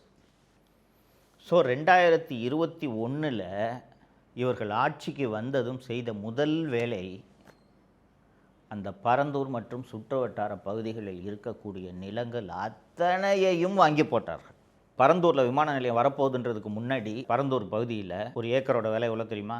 2 லட்சம். 2021 ஜனவரின்னு வச்சுக்கோங்களேன். நல்லா விளையிற 3 போகம் நெல் விளையிற பூமி அது. பலமுறை நாங்கள் போயிட்டு சவுக்கு மீடியா சார்பாக வீடியோ எடுத்து போட்டிருக்கோம். பரந்தூர் தான் விமான நிலையம்ட்டு திமுக அரசு முடிவெடுத்து விட்ட பிறகு 8 கோடி கொடுத்தால் கூட, ஒரு ஏக்கர் 8 கோடி கொடுத்தால் கூட இன்று விற்பதற்கு அங்கே நிலம் இல்லை. அந்த அளவுக்கு நிலம் வெளியேறிவிட்டது. என்ன காரணம் என்றால், அங்கே விமான நிலையம் வந்தால் அருகாமையில் 5 நட்சத்திர ஓட்டல்களை கட்டி கொள்ளை காசு சம்பாதிக்கலாம் என்று திமுகவினர் அத்தனை பேரும், திமுகவினர் மட்டுமல்லாமல் ஐஏஎஸ் அதிகாரிகள், ஐபிஎஸ் அதிகாரிகள் அத்தனை பேரும் நிலத்தை அங்கே வாங்கி போட்டுவிட்டு தான் இந்த விமான நிலையம் வந்தே தீர வேண்டும் என்று துடிக்கிறார்கள். இதுதான் டெல்டாக்கார முதல்வர் செய்யக்கூடிய வேலையா? அது மட்டுமல்ல, அந்த பரந்தூர் மக்கள் 1000 நாட்களை கடந்து தொடர்ந்து போராடி கொண்டிருக்கிறார்கள். பரந்தூர், ஏகனாபுரம் அந்த பகுதியில் உள்ள கிராமம்.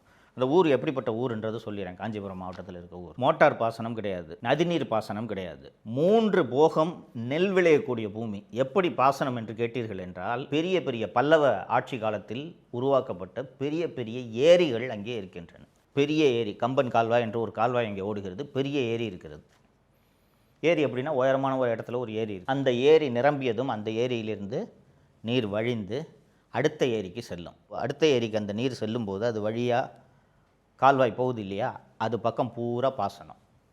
அடுத்த ஏரிக்கு அந்த நீர் சென்றதும் அது நிரம்பியதும் அங்கிருந்து அடுத்த ஏரிக்கு அது செல்கிறது. தஞ்சாவூரை விட அதிகமாக, தஞ்சாவூரில் கூட மேட்டூர் டேம்லேருந்து தண்ணி வந்தால் தான் நெல் போட முடியும். இங்கே 3 போகமும் நெல் விளைவிக்கிறார்கள். தன்னிறைவு பெற்ற கிராமங்கள் அந்த கிராமங்கள் பூரா. அது மட்டுமல்லாமல் சென்னையோட வெள்ளத்தை வடிப்பதற்கு மிக முக்கியமான நீர்நிலையாக அந்த பரந்தூரில் இருக்கக்கூடிய அந்த ஏரிகளும் அந்த கம்பன் கால்வாய் உள்ளிட்ட கால்வாய்களும் பயன்படுகின்றன. சென்னையில் இருக்கக்கூடிய அடையாறு மற்றும் கூவம் ஆறு இருக்கிறதல்லவா, அங்கே அந்த பரந்தூரில் இருக்கக்கூடிய அந்த ஏரிகள் எல்லாம் நிரம்பினால் அங்கிருந்து அந்த தண்ணீர் கம்பன் கால்வாய் வழியாக வடிந்து சென்னையில் செம்பரம்பாக்கம் மற்றும் அடையாறு ஆறு வழியாகத்தான் கடலில் சென்று கலக்கிறது. இப்போது இவர்கள் திட்டமிட்டிருக்கக்கூடிய இந்த பரந்தூர் விமான நிலையம் எங்கே வருகிறது தெரியுமா? அந்த விமான நிலையத்தோட ரன்வேயே ஏரி மேலே தான் ரன்வேயே வருது. ஸோ இந்த மாதிரி அந்த இடத்துல ஏகப்பட்ட நீர்நிலைகள் இருக்கின்றது. அந்த நீர்நிலைகள்லாம் எந்த அளவுக்கு பாதிக்கப்படுகிறது என்பதை ஆராய்ந்து விட்டு நாங்கள் விமான நிலையம் அமைக்கிறோம் என்று திமுக அரசே மச்சேந்திரநாதன் ஐஏஎஸ் என்பவர் தலைமையில் இந்த நீர்நிலைகளுக்கு ஏற்படக்கூடிய பாதிப்பை மட்டும் ஆராய்வதற்கு மச்சேந்திரநாதன் ஐஏஎஸ் அவர்கள் தலைமையில் ஒரு கமிட்டியை அமைக்கிறார்கள். அந்த கமிட்டி தனது அறிக்கையை எவ்வளவு நீர்நிலைகள் பாதிக்கப்படுகின்றன தனது அறிக்கையை கொடுத்து விட்டது. அந்த அறிக்கையை இன்று வரை திமுக அரசு வெளியிடவில்லை. 2023 ஒரு அவசர சட்டத்தை திமுக அரசு சட்டப்பேரவையில் விவாதமே இல்லாமல் நிறைவேற்றியது. என்ன அந்த சட்டம்? அவசர சட்டம் என்றால், அரசு திட்டத்துக்கு நீர்நிலைகள் இருந்தால் சுற்றுச்சூழல் ஆய்வு நடத்தாமல் நிலம் கையகப்படுத்தக்கூடாது என்பதுதான் இன்றைக்கி இருக்கக்கூடிய சட்டம். மிக மிக முக்கியமான திட்டங்களாக இருந்தால் எந்த விதமான விதிமுறைகளையும் பின்பற்றாமல் எல்லா நிலங்களையும் கையகப்படுத்தலாம்னு ஒரு சட்ட திருத்தத்தை கொண்டு வராங்க. இது 2023 இந்த சட்ட திருத்தத்தை கொண்டு வந்துட்டாங்க. சரியாக 2026 மார்ச் முதல் வாரத்தில் தமிழக அரசு ஒரு அரசாணையை வெளியிடுகிறது. என்ன அந்த அரசாணை என்றால், பரந்தூர் விமான நிலைய திட்டம் இந்த அவசர சட்டம் சொன்னேன்ல, இந்த சட்டத்தின் கீழ் கொண்டு வரப்பட்டு விட்டது. ஸோ நீர்நிலைகள் எல்லாம் இருந்தாலும் பரந்தூர் விமான நிலையத்திற்காக இந்த நிலங்களை யாருடைய எதிர்ப்பையும் மீறி கையகப்படுத்தலாம் என்பதுதான் இந்த அவசர சட்டத்தோட நோக்கம். அந்த பரந்தூர் மக்கள் நடத்திய அந்த போராட்டத்தை ஊடகங்கள் சென்று கவர் செய்துவிடக்கூடாது என்பதற்காக கிட்டத்தட்ட 2 வருடங்கள் ஏகனாபுரம் உள்ளிட்ட 13 கிராமங்களை ஊரடங்கில் வைத்திருப்பது போல தமிழக அரசு வைத்திருந்தது. அந்த ஊருக்கு போகிற 4 எல்லையிலும் காவல்துறையை போட்டு அந்த ஊர்க்காரங்களை தவிர வேறு யாருமே உள்ளே செல்லக்கூடாது, பத்திரிகையாளர்கள் செல்லக்கூடாது. இவ்வளவு பாதுகாப்பு ஏற்பாடுகளை எல்லாம் செய்து இவர்களுடைய நோக்கம் விமான நிலையத்தை கொண்டு வந்து தொழில் வளர்ச்சியை பெருக்க வேண்டும் என்பது அல்ல. அந்த பக்கத்தில் தமிழக முதல்வர் அவர்களுக்கு சொந்தமான அந்த பண்ணை வீடு எங்கே இருக்கிறது தெரியுமா? உளுந்தை என்ற கிராமத்தில் இருக்கிறது. அந்நியார் திருமதி துர்கா ஸ்டாலின் நடத்தி கொண்டிருந்த ஸ்ப்ரிங்ஸ் மினரல் வாட்டரோட இடமும் அங்கே தான் இருக்கிறது. அந்த பரந்தூர் ஏர்போர்ட் வந்துச்சுன்னா உளுந்தையில் இவர்களுடைய நிலம் மட்டுமல்லாமல் இவர்கள் பினாமி பெயர்களில் வாங்கி போட்டுள்ள நிலங்கள் அத்தனையின் விலையும் பல மடங்கு உயரும். இந்த குடும்பத்தோட பேராசை எப்படிப்பட்ட பேராசை என்பது உங்களுக்கு புரிகிறதா? ஏற்கனவே நான் 2 லட்சம் கோடிக்கு மேலே சம்பாரிச்சிருக்காங்கன்னு சொல்லியிருக்கேன். அது போதாதா? ஆயிரக்கணக்கான ஆண்டுகளாக விவசாயத்தில் ஈடுபட்டு கொண்டிருக்கக்கூடிய அந்த மக்களின் வயிற்றில் அடித்து நீங்கள் விமான நிலையம் கட்ட வேண்டுமா? நீங்களும் நானும் வேறு வேறு வேலை செய்து பிழைத்து கொள்ளலாம். தான் வச்சிருக்கிற 2 ஏக்கர் நிலத்தில் 3 போகம் நெல் மட்டும் விளைவிச்சு அதன் மூலமாக தனது வாழ்வை நடத்தி கொண்டிருக்கக்கூடிய விவசாயிகிட்டு கையில் பணத்தை கொடுத்து அப்பார்ட்மெண்ட்டில் போய் 8வது மாடியில் குடியிருன்னு அவன் எப்படிங்க குடியிருப்பான்? தொழில் என்னங்க பண்ணுவான்? விவசாயத்தை தவிர அவனுக்கு வேறு எந்த தொழிலும் தெரியாது. ஆனால் அவர்கள் வயிற்றில் அடித்து அந்த விமான நிலையத்தை எப்படியாவது கொண்டு வர வேண்டும் என்று தான் தேர்தல் நெருக்கத்தில் 2026 மார்ச் மாதத்தில் இவர்கள் பரந்தூர் விமான நிலையத்தை இந்த அவசர சட்டத்தின் கீழே கொண்டு வந்திருக்கிறார்கள். இந்த மு.க. ஸ்டாலின் குடும்பம் எத்தகைய பேராசை பிடித்த குடும்பம் என்பதை நீங்கள் நினைவில் வைத்துக்கொண்டு 2026 தேர்தலில் நீங்கள் வாக்களிக்க வேண்டும். விவசாயிகள் வயிற்றில் அடித்த ஆட்சி தான் இந்த ஆட்சி என்பதை நீங்கள் மறந்துவிடக்கூடாது. இதையெல்லாம் மனதில் வைத்துக்கொண்டு நீங்கள் வாக்களிக்க வேண்டும். தப்பித்தவறி திராவிட முன்னேற்ற கழக ஆட்சி மீண்டும் வந்தால் காஞ்சிபுரம் உள்ளிட்ட பகுதிகளில் இருக்கக்கூடிய விவசாயம் மொத்தமாக அழிக்கப்பட்டு விடும் என்பதை நீங்கள் மறந்து விடாதீர்கள். அது மட்டுமல்ல, அந்த ஏரிகளின் மீது கட்டிடங்கள் கட்டப்பட்டால் சென்னை வெள்ளக்காடாகும் அபாயமும் இருக்கிறது என்பதை நீங்கள் மறந்துவிடக்கூடாது. இதை மனசில் வச்சுக்கிட்டு நீங்கள் வாக்களிக்கணுன்றது தான் அவங்ககிட்ட வைக்கக்கூடிய தெரிந்த அதிகாரிகள், முக்கிய பிரமுகர்கள் அத்தனை பேருக்கும் இந்த பெண்களை சப்ளை செய்கிற வேலையையும் ஞானசேகரன் செய்திருக்கிறான். ஞானசேகரனோடு தொடர்பில் இருந்தவர் ஒரு ஐபிஎஸ் அதிகாரி. அந்த அதிகாரி தமிழக காவல்துறையில் இன்னும் வேலை பார்த்து கொண்டிருக்கிறார். அந்த விஷயம் வெளியில் வந்துடக்கூடாது என்பதற்காகத்தான் தமிழகத்தையே உலுக்கி போடுது இந்த சம்பவம். வணக்கம் தமிழ் பெருங்குடி மக்களே. தொடர்ந்து 2026 சட்டப்பேரவை தேர்தலை ஒட்டி திமுக என்ற தீய சக்தி ஏன் மீண்டும் ஆட்சிக்கு வந்துவிடக்கூடாது என்பதற்காக பல்வேறு விஷயங்களை உங்களுக்கு நான் நினைவுபடுத்தி கொண்டே இருக்கிறேன். அந்த உரையாடலின் தொடர்ச்சியாக இன்னைக்கு ரொம்ப ஒரு கோரமான சம்பவம். அந்த சம்பவத்தை தமிழக அரசு எப்படி கையாண்டது, தமிழக காவல்துறை எப்படி கையாண்டது அப்படின்ற விஷயத்தை பற்றி தான் நம்ம பார்க்க போகிறோம். மக்களே, உங்களுக்கு நினைவு இருக்கும், 23 டிசம்பர் 2024 சென்னை அண்ணா பல்கலைக்கழகத்தில் பொறியியல் படித்து கொண்டிருந்த ஒரு மாணவி. இந்த மாணவி இரவு நேரத்தில் ஹாஸ்டல்லேருந்து வெளியில் வந்து உலவுவதற்காக வந்திருக்கிறார். கூட அவரோட காதலரும் இருந்திருக்கிறார். அண்ணா யூனிவர்சிட்டி வாசலில், கேம்பஸ் வாசலில் ரோட்டில் பிரியாணி கடை போட்டுக்கிட்டு இருந்த ஒருத்தன் உள்ளே போய் அந்த பெண்ணை, அதை என்னால் விவரிக்க முடியல, விவரிக்க விரும்பலை, அவ்வளோ ஒரு கோரமான ஒரு செக்ஷுவல் அசால்ட் அது. அந்த செக்ஷுவல் அசால்ட்டை பின்னால் கண்டறியப்பட்ட ஞானசேகரன் என்ற அந்த குற்றவாளி பல வருஷமாக செஞ்சுக்கிட்டு இருந்திருக்கான். அண்ணா பல்கலைக்கழகத்தில் படித்த மாணவர்களிடம் விசாரித்த போது இந்த மாதிரி அவ்வப்போது வெளியில் இருக்க ஆட்கள் வந்து மிரட்டுவாங்க, இது வழக்கம் அப்படின்னு சொல்லியிருக்காங்க. ஆனால் இது போல் செக்ஷுவல் அசால்ட்டாக இது மாறியது கிடையாது என்று சொல்லியிருக்கிறார்கள். ஸோ பெரும்பாலும் வந்து இந்த மாதிரியான செக்ஷுவல் அசால்ட்டு நடக்கும்போது இந்த ஞானசேகரனோட வேலையே என்னென்னா, அந்த செக்ஷுவல் அசால்ட்டு நடக்கிறத ஃபோனில் வீடியோ எடுத்து வச்சுக்கிறது.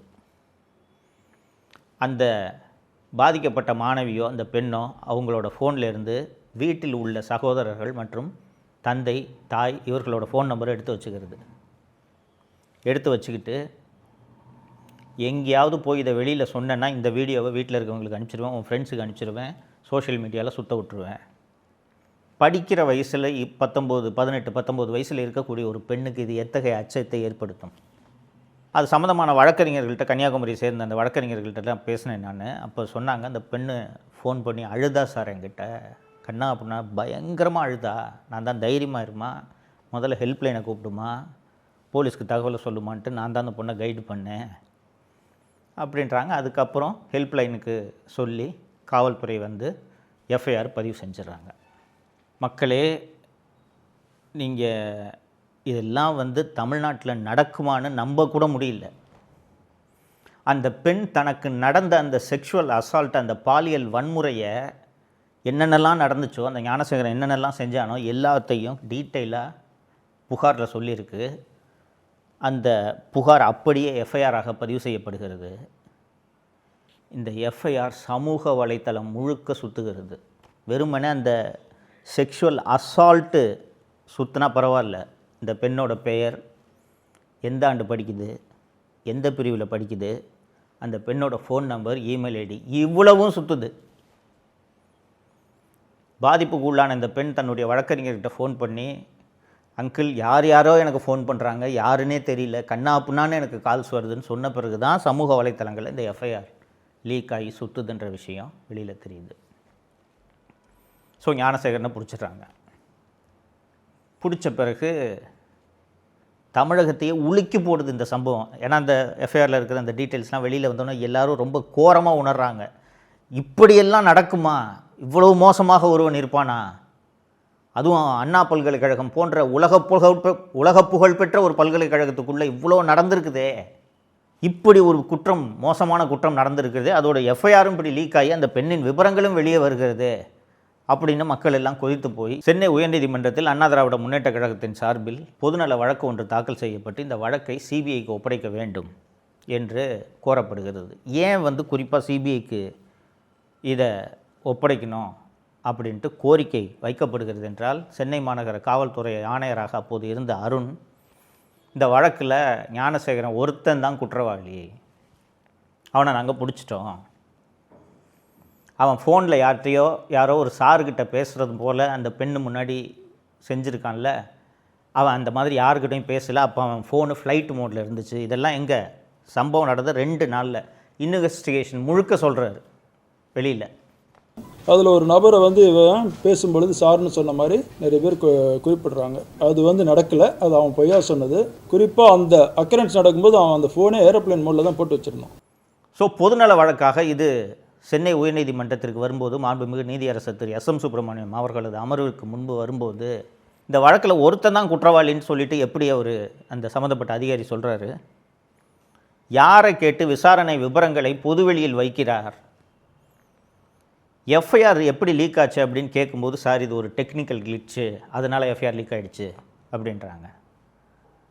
அது எப்படிங்க டெக்னிக்கல் கிளிச்சு, எஃப்ஐஆர் எப்படிங்க லீக் ஆகும்? இந்த வழக்கை நான் சிபிஐ விசாரணைக்கு உத்தரவிட விரும்பவில்லை, மாறாக பெண்கள் அடங்கிய ஒரு சிறப்பு புலனாய்வு குழுவை நான் நியமிக்கிறேன் அப்படின்னு சென்னை உயர்நீதிமன்றம் ஒரு சிறப்பு புலனாய்வு குழுவை நியமிக்கிறது. சிறப்பு புலனாய்வு குழுன்னொன்னே அது இண்டிபெண்ட்டாக நேரடியாக நீதிமன்றத்துக்கிட்ட ரிப்போர்ட் பண்ணணுன்னு பொருள் இல்லை. எஸ்பி அந்தஸ்தில் இருக்கக்கூடிய ஒரு 3 அதிகாரிகள் தான் அதில் இருக்கிறார்கள். அடுத்த கட்டமாக என்ன பண்ணுறாங்கன்னா, அந்த ஞானசேகரனை அரெஸ்ட் பண்ணி ஞானசேகரன் யார் என்ற அந்த வரலாற்றை எடுத்து விசாரிக்கும்போது பார்த்தால், அந்த பகுதியின் மாவட்ட செயலாளராகவும் சுகாதாரத்துறை அமைச்சராகவும் இருக்கக்கூடிய திரு மா சுப்பிரமணியன் அவர்கள் ஞானசேகரன் வீட்டுக்கே போயிருக்காரு. ஞானசேகரன் மீது 20க்கும் மேற்பட்ட திருட்டு வழக்குகள் நிலுவையில் இருக்கின்றன. இப்படிப்பட்ட ஒருத்தன் எப்படி இவ்வளவு சுதந்திரமாக நடமாடி கொண்டிருக்க முடிகிறது சென்னை நகரத்தில்? ஒரு திராவிட முன்னேற்ற கழகத்தின் ஒரு கட்சியின் மாவட்ட தலைவர், ஒரு கட்சியோட அமைச்சர் ஒரு ரவுடி பைய கூட நெருக்கமாக இருக்கும்போது எந்த காவல்துறை எப்படி அவர் மீது நடவடிக்கை எடுக்கும்? இதனால தான் 20க்கும் மேற்பட்ட திருட்டு வழக்குகள் மற்றும் பல்வேறு குற்ற வழக்குகளில் சம்பந்தப்பட்ட ஞானசேகரன் மிக சுதந்திரமாக காவல்துறை உதவியோடு சுற்றி கொண்டிருந்திருக்கிறார். அதை ஞானசேகரன் நடத்தின அந்த பிரியாணி கடையிலேருந்து கோட்டூர்புரம் காவல் நிலையம் உள்ளிட்ட பல்வேறு காவல் நிலையங்களுக்கு ரெகுலராக பிரியாணி சப்ளை போயிருக்குது. அதற்கு பிறகு ஃபோனில் அந்த ஞானசேகரன் பேசும்போது, யார் அந்த சார், ஒரு சார்கிட்ட பேசினேன் அப்படின்ட்டு அந்த பெண் அந்த எஃப்ஐஆரில் சொல்லியிருக்காங்க, அது பதிவாயிருக்கு. யார் அந்த சார் அப்படின்ற விஷயத்தை கண்டுபிடிக்க வேண்டும், இது வெளியே வர வேண்டும் அப்படின்றதுக்காக எல்லா கட்சியினரும் போராட்டம் நடத்தினார்கள். அண்ணா திராவிட முன்னேற்ற கழகத்தின் ஐடி அணியை சேர்ந்தவர்கள் எக்ஸ்பிரஸ் அவென்யூ மாலில் போய் போர்டு வச்சுக்கிட்டு போராட்டம் நடத்தினாங்க. இது ஒரு ஜனநாயகபூர்வமான போராட்டம், அவங்க ஒன்றும் வன்முறையிலெல்லாம் ஈடுபடல. ஆனால் அந்த யார் அந்த சார் என்ற அந்த விபரம் வெளியே வந்துவிடக்கூடாதே என்பதற்காக அந்த எக்ஸ்பிரஸ் அவென்யூ மாலில் போராட்டம் நடத்துகிறவங்க அத்தனை பேரையும் சென்னை மாநகர காவல்துறை ஆணையர் அருணின் உத்தரவில் விரட்டி கைது செய்யப்பட்டார்கள். என்னென்னா, யார் இந்த சார் என்ற அந்த விபரம் வெளியே வந்துவிடக்கூடாது அப்படின்றது தான். அப்போது தமிழக பாரதிய ஜனதா கட்சியின் தலைவராக இருந்த திரு அண்ணாமலை அவர்கள், எனக்கு யார் அந்த சார் என்றது தெரியும், அந்த சார் ஒரு போலீஸ் அதிகாரி என்ற விஷயத்தை போட்டு உடைக்கிறார். மீதி விவரங்களே அவர் வெளியே விடவில்லை. அதற்கப்புறம் சுற்றி சுற்றி விசாரித்து பார்த்தா இந்த ஞானசேகரன் இந்த ஒரு பெண்ணை மட்டும் இப்படி செய்யவில்லை, இதே வேலையாக இருந்திருக்கிறான். இதை போய் இந்த மாதிரி பண்ணது இல்லாமல் இந்த மாதிரி இந்த பாலியல் அத்துமீறல் வன்முறைகளை வீடியோ எடுத்து வச்சுக்கிட்டு தனக்கு தெரிந்த அதிகாரிகள் முக்கிய பிரமுகர்கள் அத்தனை பேருக்கும் இந்த பெண்களை சப்ளை செய்கிற வேலையையும் ஞானசேகரன் செய்திருக்கிறான் என்ற விவரங்கள் எல்லாம் பின்னால் வருகிறது. அப்படி இந்த ஞானசேகரனோடு தொடர்பில் இருந்த அந்த ஞானசேகரனோட ஃபோன் ரெக்கார்டு எல்லாத்தையும் எடுத்து பார்க்கும்போது ஞானசேகரனோடு தொடர்பில் இருந்தவர் ஒரு ஐபிஎஸ் அதிகாரி. அந்த அதிகாரி தமிழக காவல்துறையில் இன்னும் வேலை பார்த்து கொண்டிருக்கிறார். அந்த விஷயம் வெளியில் வந்துடக்கூடாது என்பதற்காகத்தான் அவசரமாக ஞானசேகரன் வழக்கை முடித்து ஞானசேகரனுக்கு தண்டனை பெற்று கொடுத்து விட்டார்கள். ஒன்று, இந்த எஃப்ஐஆர் எப்படி லீக் ஆச்சுன்றதை கண்டுபிடிக்கணும் அப்படின்னு சொல்லிட்டு சென்னை உயர்நீதிமன்றம் உத்தரவிட்டிருந்தது அல்லவா.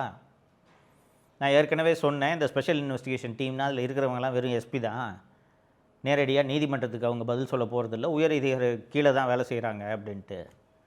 ஸோ இந்த எஃப்ஐஆரை யார் யாரெல்லாம் ஆக்சஸ் பண்ணியிருக்காங்கன்னு சொல்லிட்டு இந்தியன் எக்ஸ்பிரஸ், ஹிந்து போல பிரபல நாளேடுகள், பிரபல தொலைக்காட்சி நிறுவனங்களில் வேலை செய்யக்கூடிய பத்திரிகையாளர்கள் அத்தனை பேரையும் அழைச்சி ஃபோனை கொடு, ஓப்பன் பண்ணி கொடுன்னு எல்லாரோட ஃபோனையும் சீஸ் பண்ணி ஓப்பன் பண்ணி கேட்குறாங்க. ஒரு பத்திரிகையாளர்னால் அவரோட ஃபோனில் 1000 விஷயம் இருக்கும். எஃப்ஐஆரை டவுன்லோட் பண்ணியான்னு கேட்டால் ஆமாம் சார் அவைலபிளாக இருந்துச்சு, டவுன்லோட் பண்ணேன், பார்த்தேன், அதில் இருக்க செய்தியை தான் நான் போட்டேன், நான் யாருக்கும் பரப்பலை, ஃபார்வர்ட் பண்ணல, அதெல்லாம் முடியாது, ஃபோனை கொடுத்துட்டு போ. தோழர்களே, உங்கள் அத்தனை பேருக்கும் தெரியும், இந்த காவல்துறையில் ஆன்லைனில் இந்த எஃப்ஐஆர் அப்லோட் பண்ணும்போது இந்த எஃப்ஐஆரை பார்க்கலாமா வேண்டாமா அப்படின்றதுக்கான கட்டுப்பாடு காவல்துறையில் அந்த கணினி ஆப்ரேட் பண்ணுறவங்ககிட்டே இருக்குது. அப்போ யாரோ ஒருவர் தவறு செய்து இந்த எஃப்ஐஆர் அத்தனை பேரும் தரவிறக்கம் செய்வது போல ஒரு தவறை காவல்துறையை சேர்ந்தவர் செய்ததனால் தானே மற்றவர்கள் எல்லாம் இதை எடுத்து பார்க்க முடிஞ்சிருக்கு. அப்போ காவல்துறையில் யார் அந்த தவறை செய்தது என்பதை கண்டுபிடிக்கிறது என்ன அவ்வளோ கஷ்டமா? இது எவ்வளோ கொடூரமான ஒரு விஷயம். ஒரு பெண் ஒரு மிக மோசமான பாலியல் வன்முறைக்கு ஆளாகி இருக்கிறாள். இன்னும் நிறைய பெண்களுக்கு அது நடந்திருக்கு. அத்தனை பேரும் அமைதியாக பிரச்சனை வேண்டான்ட்டு கம்ப்ளைண்ட் கொடுக்காமல் இருக்காங்க. ஒரு பொண்ணு தைரியமாக நான் கொடுக்குறேன் கம்ப்ளைண்ட்டுன்னு ஒரு பொண்ணு கம்ப்ளைண்ட் கொடுக்குது. அந்த பொண்ணோட ஃபோன் நம்பரு, டீட்டெயிலு, அப்பா பேர், வீட்டு அட்ரெஸ்ஸு, எந்த பிரான்ச்சில் படிக்குதுன்ற விவரத்தெல்லாம் தூக்கி வெளியில் விட்றாங்கன்னா இது என்ன மாதிரியான காவல்துறை? இதற்கு காரணமான அதிகாரிகள் மீது ஒரு நல்ல முதல்வராக இருந்தால் நடவடிக்கை எடுத்திருக்க வேண்டுமா வேண்டாமா? நம்ம வீட்டில் இருக்க பெண்கள் யாருக்காவது இந்த மாதிரியான ஒரு அவமானம் நடந்துருந்துச்சுன்னா நம்ம சும்மா இருப்போமா? நம்ம உணர்வுகள் எப்படி இருக்கும் யோசித்து பாருங்கள். தமிழக முதல்வர் கடுமையான நடவடிக்கை இதற்கு எடுத்திருக்க வேண்டுமா வேண்டாமா? இன்னைக்கு வரைக்கும் அந்த எஃப்ஐஆர் லீக் ஆனதுக்கு காரணம் யாருன்றதை கண்டுபிடிக்கவும் இல்லை, நடவடிக்கையும் எடுக்கல. ஒன்று. ரெண்டாவது, யார் அந்த சார் என்ற கேள்விக்கு இன்று வரை விடை தெரியவில்லை. அதிமுக பொதுச் செயலாளர் திரு எடப்பாடி பழனிசாமி அவர்கள் பிரச்சார கூட்டத்தில் பல இடங்களில் இதை குறிப்பிட்டிருக்காரு. யார் அந்த சார் என்றது அதிமுக ஆட்சிக்கு வந்த பிறகு தெரியத்தான் போகுது. நான் விடமாட்டேன், இந்த விசாரணையை மூடி மறைக்க விடமாட்டேன் அப்படின்னு பல கூட்டங்களில் அவர் பேசியிருக்கிறார். தமிழக மக்களே, தமிழ் பெருங்குடி மக்களே, இது போன்ற ஒரு மோசமான நிகழ்வு, ஒரு மோசமான துயரச் சம்பவம், பெண்களுக்கு பாதுகாப்பற்ற ஒரு சூழல் என்றுமே நடைபெறக்கூடாது, எங்கும் நடைபெறக்கூடாது. இந்த அண்ணா பல்கலைக்கழக மாணவியோட விவகாரத்தை பற்றி ஒரு சம்பவமாக இருக்கட்டும் அப்படின்றதுக்காக தான் நான் அதை எடுத்து பேசினேன். இது போல் நூற்றுக்கணக்கான சம்பவங்களை என்னால் பட்டியலிட முடியும். அதுதான் தமிழகத்தில் இன்றைக்கி பெண்களுக்கு இருக்கக்கூடிய பாதுகாப்பு. 8 வயது குழந்தை முதல் 60-70 வயது மூதாட்டி வரை பாலியல் வன்கொடுமைக்கு ஆளாகக்கூடிய ஒரு சூழல் தான் இன்றைக்கி தமிழகத்தில் இருக்குது. ஸோ இந்த அண்ணா பல்கலைக்கழக மாணவிக்கு என்ன நடந்தது என்ற இந்த விஷயத்தை நீங்கள் வாக்குச்சாவடிக்கு செல்லும்போது நினைவில் வைத்து கொண்டு வாக்களியுங்கள் என்பதைத்தான் உங்களுக்கு இந்த நேரத்தில் நான் கூற விரும்புகிறேன். மறந்து விடாதீர்கள், மீண்டும் திராவிட முன்னேற்ற கழகம் ஆட்சிக்கு வந்தால் எந்த பெண்ணுக்கும் பாதுகாப்பில்லை. அந்த சார்கள் தான் காப்பாற்றப்படுவார்கள். பெண்களுக்கு பாதுகாப்பில்லை. ஆனால் அந்த பெண்களுக்கு ஆபத்தை ஏற்படுத்தக்கூடிய அந்த சார்கள் காப்பாற்றப்படுவார்கள் இந்த ஆட்சியில் என்பதை நீங்கள் வணக்கம். 2026 சட்டப்பேரவை தேர்தலை பற்றி நாம் தொடர்ந்து விவாதித்து கொண்டிருக்கிறோம். ஏன் விவாதிக்க வேண்டும்? திமுக என்ற தீய சக்தி தப்பித்தவறி கூட ஆட்சிக்கு வந்துவிடக்கூடாது என்பதில் தமிழகத்தின் வாக்காளர் பெருமக்கள் அத்தனை பேரும் கவனமாக இருக்க வேண்டும். அதனால் கடந்த 5 ஆண்டு கால ஆட்சியில் நடந்த அவலங்களை தொடர்ந்து மீண்டும் மீண்டும் உங்களுக்கு நினைவுபடுத்துவதற்காகத்தான் உங்களோடு நான் உரையாடி கொண்டிருக்கிறேன். தோழர்களே, 1949 திராவிட முன்னேற்ற கழகம் தொடங்கப்பட்டது. பவள விழா கொண்டாடி கொண்டிருக்கிறது அந்த கட்சி. 75 ஆண்டு ஆகிவிட்டது. இந்த கட்சி ஏன் 2வது முறை எப்போதுமே ஆட்சிக்கு வந்ததில்லை என்று நீங்கள் எப்போதாவது யோசித்திருக்கிறீர்களா? திரிணாமுல் காங்கிரஸ் புதிதாக தொடங்கப்பட்ட கட்சி. தொடர்ந்து 4வது முறையாக மம்தா பானர்ஜி மேற்கு வங்கத்தை ஆண்டு கொண்டிருக்கிறார். பிஜேபி பல மாநிலங்களில் மீண்டும் மீண்டும் ஆட்சிக்கு வந்து கொண்டிருக்கிறது. அண்ணா திராவிட முன்னேற்றக் கழகம் 2011 மற்றும் 2016 ஆகிய 2 தேர்தல்களிலும் மாபெரும் வெற்றி பெற்று தொடர்ந்து தமிழகத்தை 10 ஆண்டுகள் ஆட்சி செய்தது. ஆனால் இந்த திமுக மட்டும் ஏன் ஒரு தேர்தலில் கூட ஒரு ஆட்சி முடிந்த பிறகு 2வது முறை ஏன் அவர்கள் ஆட்சிக்கு வருவதில்லை என்பதை யோசித்திருக்கிறீர்களா? என்ன காரணம்னா, ஆட்சிக்கு வந்ததும் இவர்களுக்கு ஏற்படக்கூடிய இந்த அகம்பாவம் என்பது நினைத்து பார்க்கவே முடியாது. அவ்வளவு அராஜகத்தில் ஈடுபடுவார்கள். இதனால்தான் 96இல் வெற்றி பெற்று ஆட்சி அமைத்தார்கள். 2001இல் மிகப்பெரிய தோல்வியை அடைந்தார்கள். 2006இல் ஆட்சி அமைத்தார்கள். 2011இல் எதிர்க்கட்சி அந்தஸ்தை கூட பிடிக்க முடியாத அளவுக்கு மாபெரும் தோல்வியை சந்தித்தார்கள். அதுபோன்ற ஒரு அராஜக ஆட்சி தான் 2021 முதல் இப்போது வரை நடந்து கொண்டிருக்கிறது. தோழர்களே, தமிழக முதல்வர் திரு மு.க. ஸ்டாலின் அவர்களை பொம்மை முதல்வர்னு நானும் தொடர்ந்து விமர்சிச்சிருக்கேன். நிறைய எதிர்க்கட்சிகள் விமர்சிச்சிருக்காங்க. எதிர்க்கட்சி தலைவர் திரு எடப்பாடி பழனிசாமி அவர்கள் பல்வேறு பொதுக்கூட்டங்களில் அவரை பொம்மை முதல்வர் என்று தான் அழைக்கிறார். ஏன் பொம்மை முதல்வர் என்ற பெயர் அவருக்கு வந்தது என்பதை நீங்கள் தெரிந்து கொள்ள வேண்டும். ரொம்ப முக்கியம் அது. தோழர்களே, 19 ஏப்ரல் 2022 அன்று சென்னை செக்ரட்டரியேட் காலனி போலீஸ் ஸ்டேஷனில் ஒரு கஸ்டோடியல் டெத்து நடக்குது. விக்னேஷ் என்கிற விக்னா, சுரேஷ் என்கிற ஜொல்லு சுரேஷ், இவங்க 2 பேரையும் சந்தேகத்தின் அடிப்படையில் இரவு ரோந்தில் இருக்கக்கூடிய காவலர்கள் ஸ்டேஷனுக்கு கூட்டிகிட்டு போகிறாங்க. இந்த விக்னேஷ் என்கிற விக்னா யாருன்னு பார்த்தீங்கன்னா, பீச்சில் குதிரை ஓட்டுறவன். பீச்சில் இந்த போனீங்கன்னா அந்த குழந்தைங்களெல்லாம் குதிரையில் ஒரு ரவுண்டு அடிச்சுட்டு வருவாங்கள்ல, அந்த வேலை செய்கிறவன். அப்போ எவ்வளோ ஏழையாக இருந்திருப்பான். அவனை கூட்டிகிட்டு போகிறாங்க ஸ்டேஷனுக்கு. காலையில் இந்த விக்னேஷ் என்கிற விக்னா இறந்துடுறான். அப்போது சென்னை மாநகர ஆணையராக திரு சங்கர்ஜிவால் அவர்கள் இருக்கிறார். இறந்த உடனே எல்லா ஊடகங்களும் அந்த செய்தியை கவர் பண்ணல. இந்த நியூஸை மூடி மறைப்பதற்கு காவல்துறை கடுமையான முயற்சி செய்தது. பத்திரிகையாளர் திரு ஷபீர் மற்றும் சவுக்கு மீடியா இந்த விஷயத்தை வெளியில் எடுத்து, இது இந்த மாதிரி கஸ்டோடியல் எடுத்து போலீஸ் அடித்து கொண்டு இருக்காங்க அப்படின்ற இந்த விஷயத்தை சமூக வலைத்தளங்கள் மூலமாக பரவுகிறது. அப்போது சட்டப்பேரவை நடந்து கொண்டிருக்கிறது. சட்டப்பேரவையில் எதிர்க்கட்சித் தலைவர் திரு எடப்பாடி பழனிசாமி அவர்கள் இதை பேரவையில் எழுப்புறாரு, சிறப்பு விவாதமாக எழுப்புறாரு. இந்த மாதிரிங்க செக்ரட்டரியேட் காலனியில் ஒருத்தரை அடித்து கொண்டுட்டதாக சொல்கிறாங்க அப்படின்னு சொன்ன உடனே முதலமைச்சர் சட்டப்பேரவையிலேயே பதில் சொல்கிறார். முதலமைச்சர் அல்லது எந்த துறை அமைச்சர்களாக இருந்தாலும் இது மாதிரியான விஷயங்களுக்கு பதில் சொல்லும்போது யார் அந்த பதிலை தயாரித்து கொடுப்பார்கள் என்றால் சம்பந்தப்பட்ட துறையின் அதிகாரிகள் தயாரித்து கொடுப்பார்கள். இந்த விஷயத்தில் அப்போது சென்னை மாநகர காவல்துறை ஆணையராக இருந்த திரு சங்கர் ஜிவால் அவர்கள் ஒரு அறிக்கையை தயாரித்து கொடுக்குறார். என்னென்னா, இந்த 2 பேரையும் சந்தேகத்தின் அடிப்படையில் கூட்டிகிட்டு வந்து நைட்டு லாக்கப்பில் வச்சுருந்தோம். காலையில் டிஃபன் வாங்கி கொடுத்தோம். வயிற்று வலிக்குதுன்னு சொன்னான் இந்த விக்னேஷ். அவனை வயிற்று வலின்னு சொன்ன உடனே உடனடியாக பக்கத்தில் இருக்கிற மருத்துவமனைக்கு கூட்டிகிட்டு போனால் அங்கே போனால் இறந்துட்டான்னு சொல்லிட்டாங்க என்று சொல்கிறார். காலை உணவு சாப்பிட்ட பின் விக்னேஷுக்கு திடீரென்று வாந்தி வலிப்பு வந்திருக்கிறது. உடனே அருகில் இருக்கக்கூடிய தனியார் மருத்துவமனைக்கு அவரை கொண்டு சென்றிருக்கிறார்கள். அங்கிருந்து மேல் சிகிச்சைக்காக கீழ்ப்பாக்கம் அரசு மருத்துவமனைக்கு கொண்டு செல்லப்பட்டிருக்கிறார். ஆனால் அங்கு அவரை பரிசோதித்த மருத்துவர்கள் அவர் இறந்த நிலையில் கொண்டு வரப்பட்டதை தெரிவிச்சிருக்கிறார். இறந்து போன அந்த விக்னேஷோட உடல் அரசு மருத்துவர்களால் போஸ்ட்மார்ட்டம் உடற்கூராய்வு செய்யப்படுகிறது. அந்த உடற்கூராய்வில் உடம்பு முழுக்க காயம் இருக்கிறது என்று மருத்துவர்கள் சான்றிதழ் அளிக்கிறார்கள்.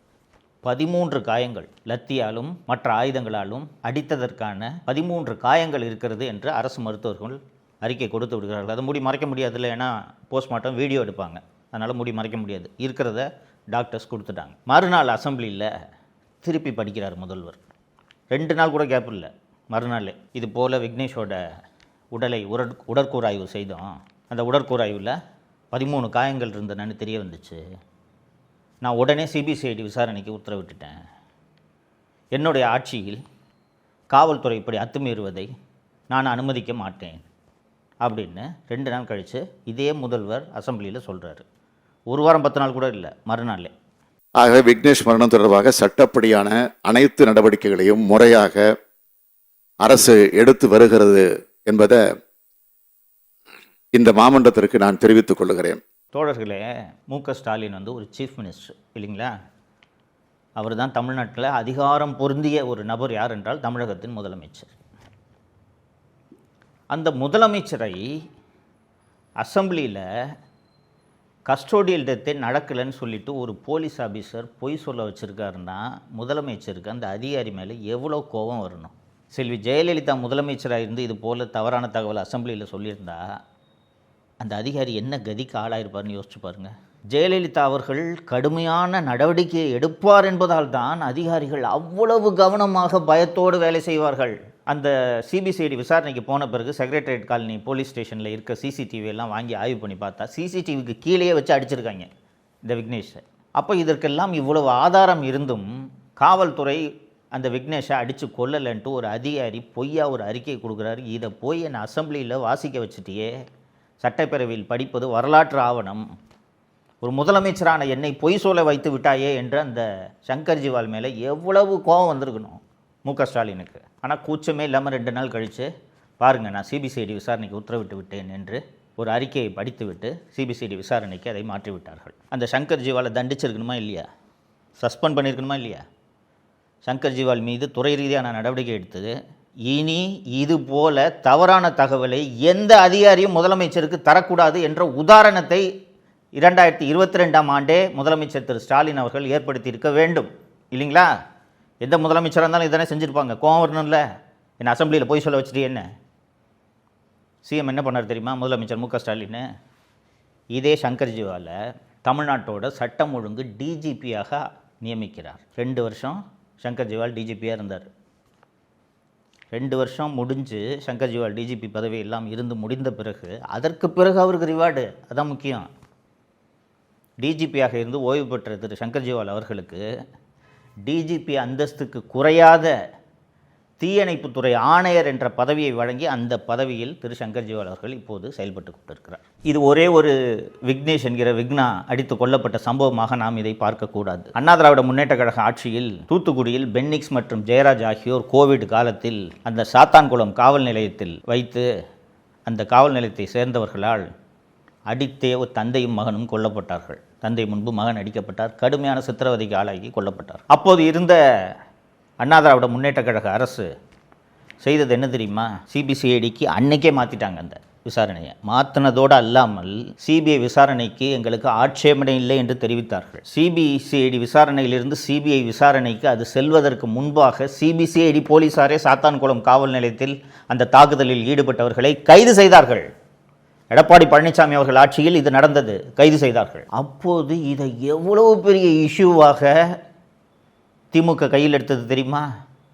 மிகப்பெரிய போராட்டத்தை செஞ்சாங்க. திமுக எம்பி கனிமொழி அந்த வீட்டிலே போய் உட்காந்துக்கிட்டாரு. முதலமைச்சர் ஸ்டாலின் போனார், உதயநிதி போனார், அத்தனை பேரும் போனாங்க. அப்போ உங்கள் ஆட்சியில் இப்படி நடக்குது, நீங்கள் எவ்வளவு கடுமையான நடவடிக்கை எடுக்க வேண்டும். அதற்கு பிறகு எத்தனையோ கஸ்டோடியல் டெத்ஸு திமுக ஆட்சியில் நடந்திருக்கு. 27 ஜூன் 2025 சிவகங்கை மாவட்டம், அங்கே ஒரு பத்திரகாளி கோயில் இருக்குது. அந்த கோவிலுக்கு செக்யூரிட்டியாக ஒருத்தன் இருக்கான், அஜித்குமார் அந்த பையன் பேர்.